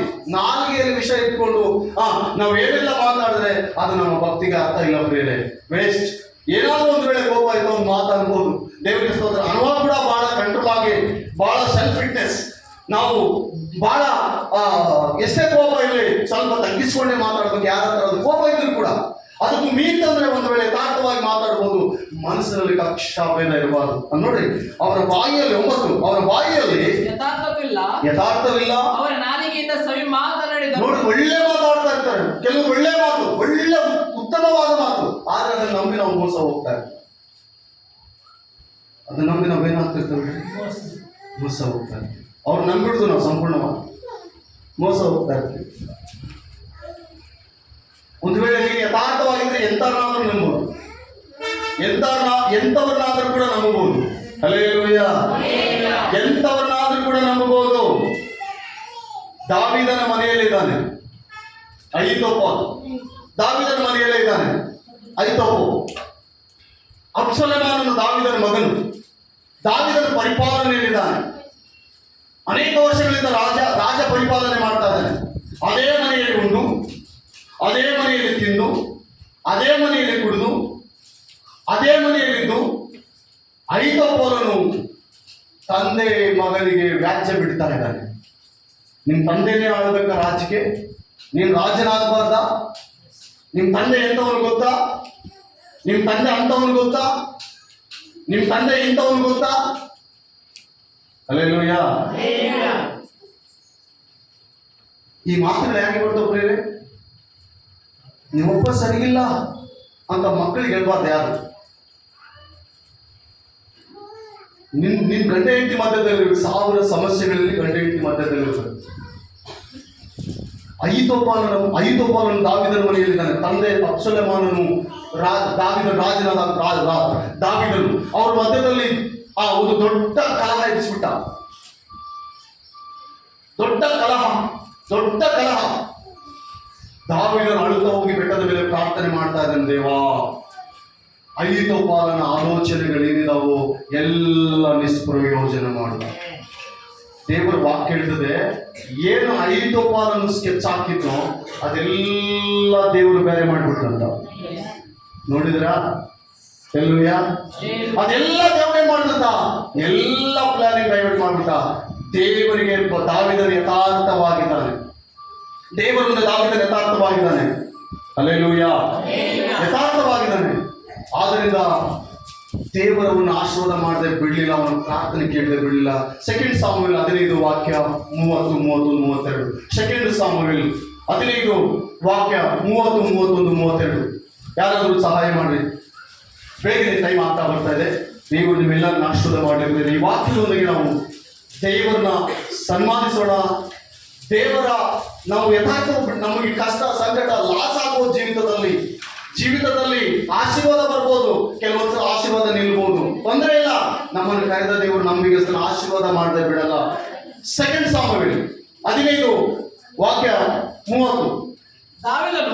ದಾವೀದನು ಮೊರೆಯನ್ನು ಮುಚ್ಚಿಕೊಂಡು ಅಳುತ್ತಾ ಬರಿಗಾಲಿನಿಂದ ಎಣ್ಣೆ ಮರಗಳ ಗುಡ್ಡವನ್ನೇರಿ ಗುಡ್ಡವನ್ನೇರಿದನು. ಅವನ ಜೊತೆಯಲ್ಲಿದ್ದ ಜನರು ಮೊರೆ ಮುಚ್ಚಿಕೊಂಡು ಅಳುತ್ತಾ ಏರಿದರು. ಅವನ ಜೊತೆಯಲ್ಲಿರುವ ಜನರು ಹೆಂಗಿದಾರಂತೆ, ದಾವೀದನು ಹೆಂಗ ಯಥಾರ್ಥವಾಗಿದ್ದಾನೋ ನೋಡಿ, ಗಮನಿಸ್ರಿ. ತನ್ನ ಜೊತೆಯಲ್ಲಿರುವ ಜನರು ಕೂಡ ಯಥಾರ್ಥವಾಗಿದ್ದಾರೆ. ಸಭೆಯಲ್ಲಿ ಎಷ್ಟು ಜನ ಯಥಾರ್ಥವಾಗಿದೆ ನನಗೆ ಗೊತ್ತಿಲ್ಲ. ನೀನು ಯಥಾರ್ಥವಾಗಿ ಇಲ್ಲದೆ ಹೋದ್ರೆ ನಿನಗೆ ಸರಿಯಾದ ಚಾಟಿಯನ್ನು ದೇವರು ಇಡ್ತಾನೆ. ಒಳಗಡೆ ಒಂದು, ಹೊರಗಡೆ ಇನ್ನೊಂದಿದ್ರೆ ಚಾಕೆಟ್ ತಪ್ಪಲ್ಲ. ದೇವ್ರು ಹೊಡೆಯಲ್ಲ. ದೇವ್ರು ಯಾವತ್ತೂ ನಮ್ಮನ್ನು ಶಿಕ್ಷಿಸಲ್ಲ. ಹೊಡೆಯೋದು ಯಾರು? ಸೈತಾನೇ. ಪಾಪ ಮಾಡಂತ ಹೇಳೋದವನೇ, ತಪ್ಪು ಮಾಡಂತ ಹೇಳೋದವನೇ, ಆಮೇಲೆ ತಪ್ಪು ಮಾಡಿ ಎಲ್ಲ ಪರಲೋಕ ಇಲ್ಲ ಅಂತ ಹೇಳೋದವನೇ. ಆದಮ್ಮ ಅವನು ಯಾರು ಮೋಸ ಮಾಡಿದ್ದು? ಸೈತಾನ್. ಎಲ್ಲಿ ಮೋಸ ಮಾಡಿದ್ದು? ಏನೇನ್ ತೋಟದಲ್ಲಿ. ಎಲ್ಲಿರ್ಬೇಕಾಗಿತ್ತು ಅವರು? ಏನೇನ್ ತೋಟದಲ್ಲಿ ಇರ್ಬೇಕಾಗಿತ್ತು. ದೇವ್ರು ಬಂದವ್ರು ಹಾಳು ಮಾಡ್ತಾ, ಸೈತಾನೇ ಅವ್ರನ್ನ ಹಾಳು ಮಾಡ್ತಾನೆ. ದೇವ್ರು ಹಾಳು ಮಾಡ್ಲಿಕ್ಕೆ ನಮ್ಮನ್ನು ಶಿಕ್ಷಿಸಿ ನಮ್ಮನ್ನು ದೇವ್ರು ನನಗೇನೋ ಶಾಪ, ನೋ ನೋ ನೋ ನೋ, ದೇವ್ರು ಹಂಗೆ ಮಾಡೋದೇ ಇಲ್ಲ. ದೇವ್ರಿಗೆ ಅದು ಗೊತ್ತೇ ಇಲ್ಲ. ಶಾಪ ಅಂತ ನಮ್ಮ ಬಾಯಿ ಬರ್ತ, ದೇವ್ರ ಬಾಯಿಂದ ಬರಲ್ಲ. ನಾವು ಕೆಟ್ಟೋಗ್ಲಿಕ್ಕೆ ಕೆಲವು ಕಾರ್ಯಗಳಿದಾವೆ. ಸೈತಾನ್ ಮಾತ್ರ ಹೇಳಿದ್ರೆ ನಾವು ಕೆಟ್ಟೋಗ್ತೀವಿ, ಬಿದ್ದೋಗ್ತೀವಿ ಅಷ್ಟೇ. ಶಾಖೆಯಿಂದ ಅವ್ರು ಹೇಳಿದ ಅವನೇ, ತಪ್ಪು ಮಾಡ್ತಾನೆ ನಮ್ಮ ಕೈಯಿಂದ ಅವನೇ, ನಮ್ಮನ್ನು ಮತ್ತೆ ತಿರುಗಿ ಶಿಕ್ಷಿಸಿದ ಅವನೇ. ಸೈತಾನ್ ಬಹಳ ಕಿಲಾಡಿ. ಆದ್ರಿಂದ ಬಹಳ ನಾವು ಹುಷಾರಾಗಿರ್ಬೇಕು. ಅವರೆಲ್ಲರೂ ಯಥಾರ್ಥವಾಗಿ ದಾವೀದನ ಹೆಂಗ್ ಆಳ್ತಾ ಇದ್ದಾನೋ ಆ ಜನರು ಕೂಡ ಯಥಾರ್ಥವಾಗಿದ್ದಾರೆ. ದಾವೀದನನ್ನು ದೂಷಿಸುವವರಿಲ್ಲ ಅಲ್ಲಿ, ದಾವೀದನನ್ನು ಪ್ರೀತಿಸುವವರಿದ್ದಾರೆ. ಸಭೆ ಗಮನಿಸಿರಿ, ಸಭೆಯನ್ನು ಪ್ರೀತಿಸುವ ನೀವು ಪರಸ್ಪರ ನಿಮ್ಮಲ್ಲಿ ಪ್ರೀತಿ ಇಲ್ಲದೆ ಹೋದ್ರೆ, ಮೇಲಿನ ನೋಟಕ್ಕೆ ಮಾತ್ರ ಪ್ರೀತಿಸಿ ಒಳಗಡೆ ನಾವು ಏನೋ ಇಟ್ಕೊಂಡಿದ್ದೀವಿ ಅಂದ್ರೆ ದೇವರು ಇದನ್ನು ಖಂಡಿಸ್ತಾನೆ. ದೇವರು ಒಪ್ಪಲ್ಲ. ನಿನ್ನ ಭಕ್ತಿ ಪ್ರಯೋಜನ ಇಲ್ಲ. ಎಲ್ಲಿವರೆಗೂ ಗೊತ್ತಾ? ನೀನು ಯಥಾರ್ಥ ಭಕ್ತಿ ಮತ್ತೆ ಬರೋವರೆಗೆ, ಯಥಾರ್ಥವಾಗಿ ನೀನು ಇರೋವರೆಗೆ. ಹೌದಾ? ವಾಕ್ಯ ಓದಪ್ಪ. ಅಬ್ಷಲೋಮನ ಯಾರು? ಯಾರು ಈ ಅಬ್ಷಲೋಮನ? ಯಾರು? ದಾವೀದನ ಮಗನು, ಸೆಕೆಂಡ್ ಮಿಸಸ್ ಮಗನು, ಸೆಕೆಂಡ್ ಹೆಂಡತಿಯ ಮಗನು. ದಾವೀದನು ಮಾಡಿದ ತಪ್ಪು ದಾವೀದನ ತಲೆ ಮೇಲೆ ಬರ್ತಾ ಇದೆ. ದಾವೀದನೇ ಯಥಾರ್ಥವಾಗಿ ಪಾಪ ಮಾಡ್ದ, ಆದ್ರೆ ದೇವರು ಬಿಡಲಿಲ್ಲ.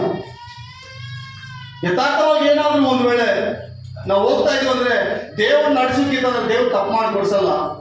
ಒಂದ್ ವೇಳೆ ತಪ್ಪು ಮಾಡಿದ್ರೆ ದೇವ್ರು ಕ್ಷಮಿಸ್ತಾನೆ. ಬೇಕಂತ ಮಾಡಿದ್ರೆ ದೇವ್ರು ಏನ್ ಮಾಡ್ತಾನೆ ಹೇಳ್ರಿ? ಓದುವುದಪ್ಪ. ಅಬ್ಷಲೋಮನ ಸಂಗಡ ಒಳಸಂಚು ಮಾಡಿದವರಲ್ಲಿ ಏನಂತ ಕರೆಯಲ್ಪಡ್ತಿದೆ? ಒಳಸಂಚು. ಗೊತ್ತಿದೆಯಾ? ಯಾರಿಗಾದ್ರೂ ಒಳಸಂಚು ಅಂತ ಗೊತ್ತಿದೆಯಾ? ಒಳಸಂಚು ಅಂತ ಏನಾದ್ರೂ ಮಾಡ್ಬೇಕಂದ್ರೆ ಕ್ರಿಮಿನಲ್ಗಳು ಅಂತಾರೆ. ಅವ್ರು ಏನಂತಾರೆ ಹೇಳ್ರಿ? ಕ್ರಿಮಿನಲ್ಗಳು. ಒಳಗಿಂದೊಳಗೆ ಏನಾದ್ರು ಎಬ್ಬಿಸ್ಬೇಕು, ಉಡಾಸ್ ಮಾಡ್ಬೇಕಂದ್ರೆ ಹಲ್ಲೆಲೂಯಾ, ಒಳಸಂಚು. ನಮ್ಮ ಸಭೆಯಲ್ಲಿ ಎಬ್ಬಿಸಿದ್ರು ಒಳಸಂಚಿಲಿಂದ ಹೊಡೆದ್ಬಿಟ್ರು. ಸಂಘ ನೋಡಿದ್ರು ಒಳಸಂಚಿಲಿಂದ.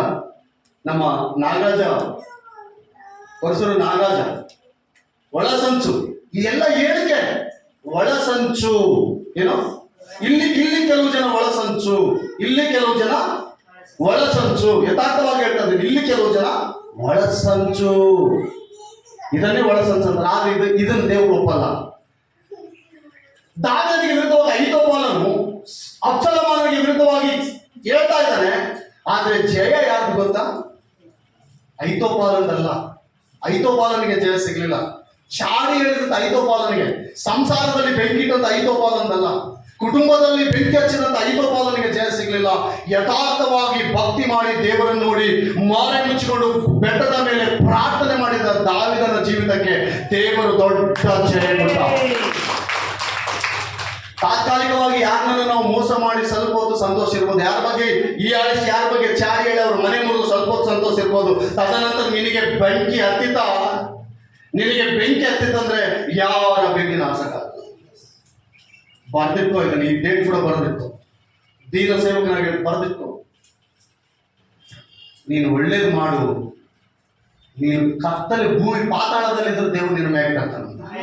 ಅದೇ ಹೇಳ್ತಾರೆ, ಯಥಾರ್ಥವಂತರಿಗೆ ಕತ್ತಲೆಯಲ್ಲಿ ಜ್ಯೋತಿ ಮೂಡಬೇಕು ಅಂತ. ಪಾತಾಳದಲ್ಲಿರೋ ನಿನ್ನ ಎಲ್ಲರ ಮೇಲೆ ತುಳಿದು ನಿನ್ನ ಮೇಲೆ ಅದಿನಿ ಎಲ್ಲರೂ ಕೂತ್ಕೊಂಡು ನೀನು ಕಾಣಂತೆ ಮಾಡಲಿ, ಅಲ್ಲಿಂದಲೇ ದೇವರು ಜಪಿಸ್ತಾರೆ.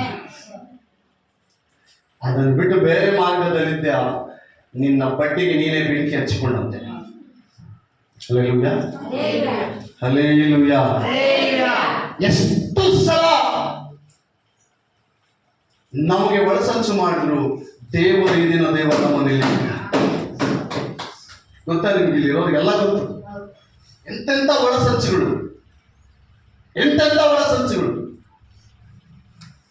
5,000 ಇಸ್ಕೊಂಡೆ, 10,000 ಇಸ್ಕೊಂಡೆ, ಎಲ್ಲ ಮಾಡಿದ್ರು.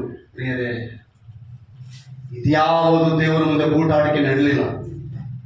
ದೇವರು ತನ್ನ ಆರಾಧನೆ ನಡೆಸ್ತಾ ಇದ್ದಾನೆ, ತನ್ನ ಸಭೆಯನ್ನು ನಡೆಸ್ತಾ ಇದ್ದಾನೆ, ತನ್ನ ಸಭೆಯಲ್ಲಿ ದೇವರು ನಿಂತ್ಕೊಂಡು ಯುದ್ಧ ಮಾಡ್ತಾ ಇದ್ದಾನೆ. ಅಷ್ಟು ಸಾಕು ನನಗೆ. ನಾವು ಹೇಳುತ್ತಿದ್ದೆ, ದೇವ ನೀವಿದ್ದರೆ ಸಾಕು. ಯುಗಗಳು ಬದಲಾಗಲಿ, ಗುಡ್ಡ ಬೆಟ್ಟಗಳು ಉರುಳಲಿ, ಈ ಭೂಮಿ ಗತಿಸಿ ಹೋಗ್ಲಿ, ತೊಂದರೆ ಇಲ್ಲ, ನೀನು ನಮ್ಮ ಸಂಘಟಿಸಿದೆ ಸಾಕು. ದೇವರ ಆಶೀರ್ವಾದ. ಅದನ್ನು ಮಾಡಿದ್ರು ಏನಾದರೂ ಸಂತೋಷವಾಗಿದ್ದ ಸಾಧ್ಯನೇ ಇಲ್ಲ. ನಾನು ಸಂತೋಷವಾಗಿದ್ದೀನಿ, ದೇವರ ಮುಂದೆ ನಾನು ಸಂತೋಷವಾಗಿದ್ದೀನಿ, ಇದ್ದಿದ್ರಲ್ಲಿ ಸಂತೃಪ್ತನಾಗಿದ್ದೀನಿ. ದೇವರು ನಡೆಸ್ತಾ ಇದ್ದಾನೆ. ಒಳಸಂಚು ಮಾಡಿದವರು ಎಲ್ಲರೂ ಏನೋ ಮಾಡಕೊಂಡ್ರು ಆಗಲಿಲ್ಲ. ಕೆಲವು ದೈವ ಸೇವಕರು ಒಳಸಂಚು ಆಗಲಿಲ್ಲ, ಇವತ್ತು ಅವ್ರ ಸೇವೆನೇ ಇಲ್ಲ.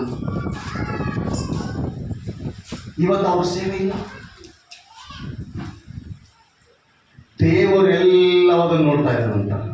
ನಾವು ಹೆಂಗಿದ್ದೀವಿ, ಯಾವ ರೀತಿ ಭಕ್ತಿ ಮಾಡ್ತಾ ಇದ್ದೀವಿ, ಯಾವ ರೀತಿ ಭಕ್ತಿಯಲ್ಲಿ ಹೋಗ್ತಾ ಇದ್ದೀವಿ. ಯಥಾರ್ಥವಾಗಿರ್ಬೇಕು ನಾವು ಭಕ್ತಿ. ಯುಗಗಳು ಉರುಳಿದ್ರು ಪರವಾಗಿಲ್ಲ, ಏನಾದ್ರೂ ಪರವಾಗಿಲ್ಲ, ನಾನು ಯಥಾರ್ಥವಾದ ಭಕ್ತಿ ನನಗೆ ಕೊಡಪ್ಪ. ಸ್ವಲ್ಪ ವಾಕ್ಯ. ಅಬ್ಷಲೋಮನ ಸಂಗಡ ಒಳಸಂಚು ಮಾಡಿದವರಲ್ಲಿ ಐತೋಫಲನು ನೋಡ್ರಿ, ಅವ್ರ ಮನೆಯಲ್ಲೇ ಇದ್ದಾನೆ, ಅವ್ರ ಮನೆಯಲ್ಲೇ ಊಟ ಮಾಡ್ತಾ ಇದ್ದಾನೆ, ಅವ್ರ ಮನೆ ನೀರು ಕುಡಿತಾ ಇದ್ದಾನೆ. ಒಂದು ಹೊತ್ತು ಯಾರಾದ್ರೂ ನಮಗೆ ಊಟ ಕೊಟ್ರೆ ಅವ್ರ ಮನೆಯನ್ನು ಮರೆಯಕ್ಕಾಗಲ್ಲ. ಅರ್ಥ ಆಗ್ತದಾ? ಒಂದು ಹೊತ್ತು ಊಟ ಕೊಟ್ಟರೆ ಅವ್ರ ಮನೆಯನ್ನು ಮರೆಯಕ್ಕಾಗಲ್ಲ. ಅವರು ತಮ್ಮ ಶ್ರಮೆಯನ್ನು ನಮಗೆ ತಟ್ಟೆಯಲ್ಲಿ ಹಾಕಿ ಕೊಡ್ತಾ ಇದ್ದಾರೆ. ಅವ್ರ ಕಷ್ಟ ನಮ್ಮ ತಟ್ಟೆಯಲ್ಲಿ ಹಾಕಿ ಕೊಡ್ತಾ ಇದ್ದಾರೆ. ಅವ್ರು ಪಟ್ಟ ಕಷ್ಟ ನಮಗೆ ಕೊಡ್ತಾ ಇದ್ದಾರೆ, ತಿನ್ಲಿಗೂ ಕೂಡ ಅಂತ. ಮರೆಯಕ್ಕಾಗ್ತದೆ? ಈ ವ್ಯಕ್ತಿ ಮರ್ತಿದ ಒಳಸಂಚು ಮಾಡ್ತಾ ಇದ್ದಾನೆ. ದಾವೀದನಿಗೆ ಅಬ್ಷಲೋಮನಿಗೆ ವಿರುದ್ಧವಾಗಿ ಒಳಸಂಚು ಮಾಡ್ತಾ ಇದ್ದಾನೆ. ಈ ರಾಜ್ಯ ಹಿಂಗಾದ್ರೂ ಹಾಳು ಮಾಡ್ಬೇಕೆಂಬುದಾಗಿ ಒಳಸಂಚು ಮಾಡ್ತಾ ಇದ್ದಾನೆ. ನನಗೆ ಸವಾಲಾಗ್ತಾ ಇದೆ, ನಮ್ಮ ಸಹೋದರ ಮೆಟ್ರಿ ಸವಾಲಾಗ್ತಾ ಇದ್ದಾರೆ. ಅಲ್ಲಿ ಒಂದು ಆತ್ಮಗಳಿಂದಂಗೆ ಮಾಡಿಬಿಡ್ತೀನಿ ನಾನು ಅಂತ. ಮಾಡಪ್ಪ, ಮಾಡು, ದೇವ್ರು ನಿನ್ನ ಆಶೀರ್ವಾದ ಮಾಡು ಹೇಳ್ತಾರೆ ಫೋನಲ್ಲಿ. ಅಲ್ಲಿ ಒಂದು ಆತ್ಮಗಳಿಂದಂಗೆ ಮಾಡ್ಬಿಡ್ತೀನಿ ಪಾಸ್ಟ್ರೇ ನಾನು, ಮಾಡಪ್ಪ, ದೇವ್ರು ನಿನ್ನ ಆಶೀರ್ವಾದ. ಹಲ್ಲೆಲೂಯಾ. ದೇವರು ನೀನು ಹೆಚ್ಚಿಸುವಾಗ ನಿನ್ನ ಆಶೀರ್ವಾದ ಮಾಡ್ತಾನೆ. ಆಶೀರ್ವಾದ. ಅನೇಕ ಪ್ರೀತಿಗಳು ನಮ್ಮ ಜೀವಿತದಲ್ಲಿ ನಾನು ಎಲ್ಲಿ ನೋಡಿಲ್ಲ. ನಾರ್ಮಲ್ ಜೀವಿತದಲ್ಲಿ ನಾನು ಎಲ್ಲಿ ನೋಡಿಲ್ಲ. ನನ್ನಷ್ಟು ಮೋಸ ಹೋಗಿರುವ ವ್ಯಕ್ತಿ ಮತ್ತೊಬ್ಬನಿಲ್ಲ ಅಂತ ಹೇಳ್ಬೋದು. ಒಬ್ಬ ಸೇವಕನು ಬಂದಿದ್ದಾನೆ, ಯಥಾರ್ಥವಾಗಿ ಒಬ್ಬ ಸೇವಕನು ನನ್ನ ಹತ್ರ ಬಂದಿದ್ದಾನೆ. ಆ ಸೇವಕನ ಹತ್ರ ಬೆಳೆದವನಿಗೆ ಈ ಬೆಟ್ಟದ ಮೇಲೆ ಪ್ರಾರ್ಥನೆ ಮಾಡಿದ್ದೀನಿ. ನಾನು ಮನೆಗೆ ಕರ್ಕೊಂಡು ಹೋಗಿದ್ದೀನಿ, ಈ ಚರ್ಚ್ ಬೇಗ ಕೊಟ್ಟಿದ್ದೀನಿ, ಊಟ ಕೊಟ್ಟಿದ್ದೀನಿ. ತದನಂತರ ನಾನು ಏನೋ ಕೊಟ್ಟಂತ 10 ಜನ ಯೌವನಸ್ಥರು, 15 ಜನ ಯೌವನಸ್ಥರು. ಏನ್ ಮಾಡಿದ್ನೋ, ಏನ್ ನೋಡಿ ಮಾಡಿದ್ನೋ ಗೊತ್ತಿಲ್ಲ, ತೆಗೆದುಕೊಂಡು ಹೋಗ ಸೇವೆ ಮಾಡಲು ಪ್ರಾರಂಭಿಸಿದ್ರು. ಡಿಜಿ ಬೀಜಗಳು ತಂದು ಪ್ರಾರ್ಥನೆ ಮಾಡಿದರು, ನಡಲಿಲ್ಲ. ಏನಾಗಲಿಲ್ಲ. ದೇವರಿಗೆ ಏನ್ ಬೇಕು ಗೊತ್ತಾ? ಯಥಾರ್ಥತೆ. ಸಾಯುವಾಗಲೂ ನನಗೆ ನಂಬಿಗಸ್ತನಾದವನು, ಅವನಿಗೆ ಜೀವವೆಂಬ ಜಯಮಾಲೆಯನ್ನು ಕೊಡಬೇಕು. ಯಥಾರ್ಥತೆ ಬೇಕು. ಬೇರೆ ಭಕ್ತಿ ಮಾಡಿದವರು ಸುಮ್ಮನೆ ಬಂದಿಲ್ಲ ಈಗ ನಾವು. ಎಲ್ಲ ಹೋಗ್ಲಿ, ನನಗೆ ಒಂದೇ ಒಂದು ಕನಸು, ನನ್ನ ಪ್ರಾಣ ಹೋಗ್ಲಿ ತೊಂದರೆ ಇಲ್ಲ, ದೇವರಿಗಾಗಿ ಸತ್ತಿದ್ದೀನಿ. ಮೊನ್ನೆ ಒಬ್ಬ ದೈವ ಸೇವಕರು ಸತ್ತರು. ದೈವ ಸೇವಕರು ಪ್ರವೀಣ್ ಪಗಡಾಲ, ದೇವರಿಗಾಗಿ ಅವರು ಪ್ರಾಣ ಅರ್ಪಿಸಿದ್ರು. ಇವತ್ತು ಅವ್ರ ಹೆಸರು ಹೆಂಗಿದೆ ಗೊತ್ತಾ? ದೇವರಿಗಾಗಿ ಸತ್ರು. Hallelujah, hallelujah. ಈ ರೀತಿ ನಾವು ತಯಾರಾಗಬೇಕು. ಬೇರೆ ಈ ರೀತಿ ನಾವು ಇರಬೇಕು. ಒಳಸಂಚಲ್ಲ, ಒಳಸಂಚಿನಿಂದ ಏನು ಬೇಕಿಟ್ಟಿಲ್ಲ ಯಾರು. ಐದೊಬ್ಬ ಸ್ಕೆಚ್ ಹಾಕಿದ, ದಾವೀದನಿಗೆ ಅಬ್ಸಲೋಮನಿಗೆ ವಿರುದ್ಧವಾಗಿ ಸ್ಕೆಚ್ ಹಾಕಿದ. ಅವನ ಆಲೋಚನೆ ಎಲ್ಲ ದೇವರು ಟರ್ನ್ ಮಾಡಿಬಿಟ್ಟಾರೆ. ಅವ್ರ ಮನೆಯಲ್ಲಿ ಉಂಟು, ಅವ್ರ ಅನ್ನಪಾನ ತೆಗೆದುಕೊಂಡು, ಅವ್ರ ಮನೆಯಲ್ಲಿ ನೀರು ಕುಡಿದು ಅಂತವರೇ ಅವ್ರಿಗೆ ವಿರುದ್ಧವಾಗಿದ್ದ ದೇವರು ಹೋಗ್ತಾನ. ಒಂದು ಗಾದೆ ಇದೆ ಕನ್ನಡದಲ್ಲಿ, ತಿಂದು ಮನೆಗೆ. ಅಲ್ಲೆಲ್ಲೂಯ್ಯ. ನನ್ನ ಸಹೋದರಿ, ನನ್ನ ಸಹೋದರ, ನಿಮ್ಮ ಜೀವಿತದಲ್ಲಿ ದೇವರ ಆಶೀರ್ವಾದ ಕೊಡಬೇಕು. ಯಥಾರ್ಥವಾಗಿ ಎಲ್ಲರೂ ಹೇಳ್ತೀವಿ ಅಲ್ಲೆಲ್ಲೂಯ್ಯ, ಅಲ್ಲೆಲ್ಲೂಯ್ಯ. ಏನೇ ಬಂದ್ರೆ ಹೆಂಗಿರ್ಬೇಕಂತ ನಾವು ಯೌವನ ಎಲ್ಲಿದಾನಂತ ಹೇಳ್ರಿ. ಬೂದಿ ಎಲ್ಲಿ ಸಿಗ್ತದೆ? ಒಲೆಗೆನೆ ಸಿಗೋದು ಬೂದಿ. ಈಗಿಲ್ಲ ಅಂದ್ರೆ ಬೂದಿ ಇಲ್ಲ, ಇವತ್ತು ಕಾಣಲ್ಲ ಜಾಸ್ತಿ.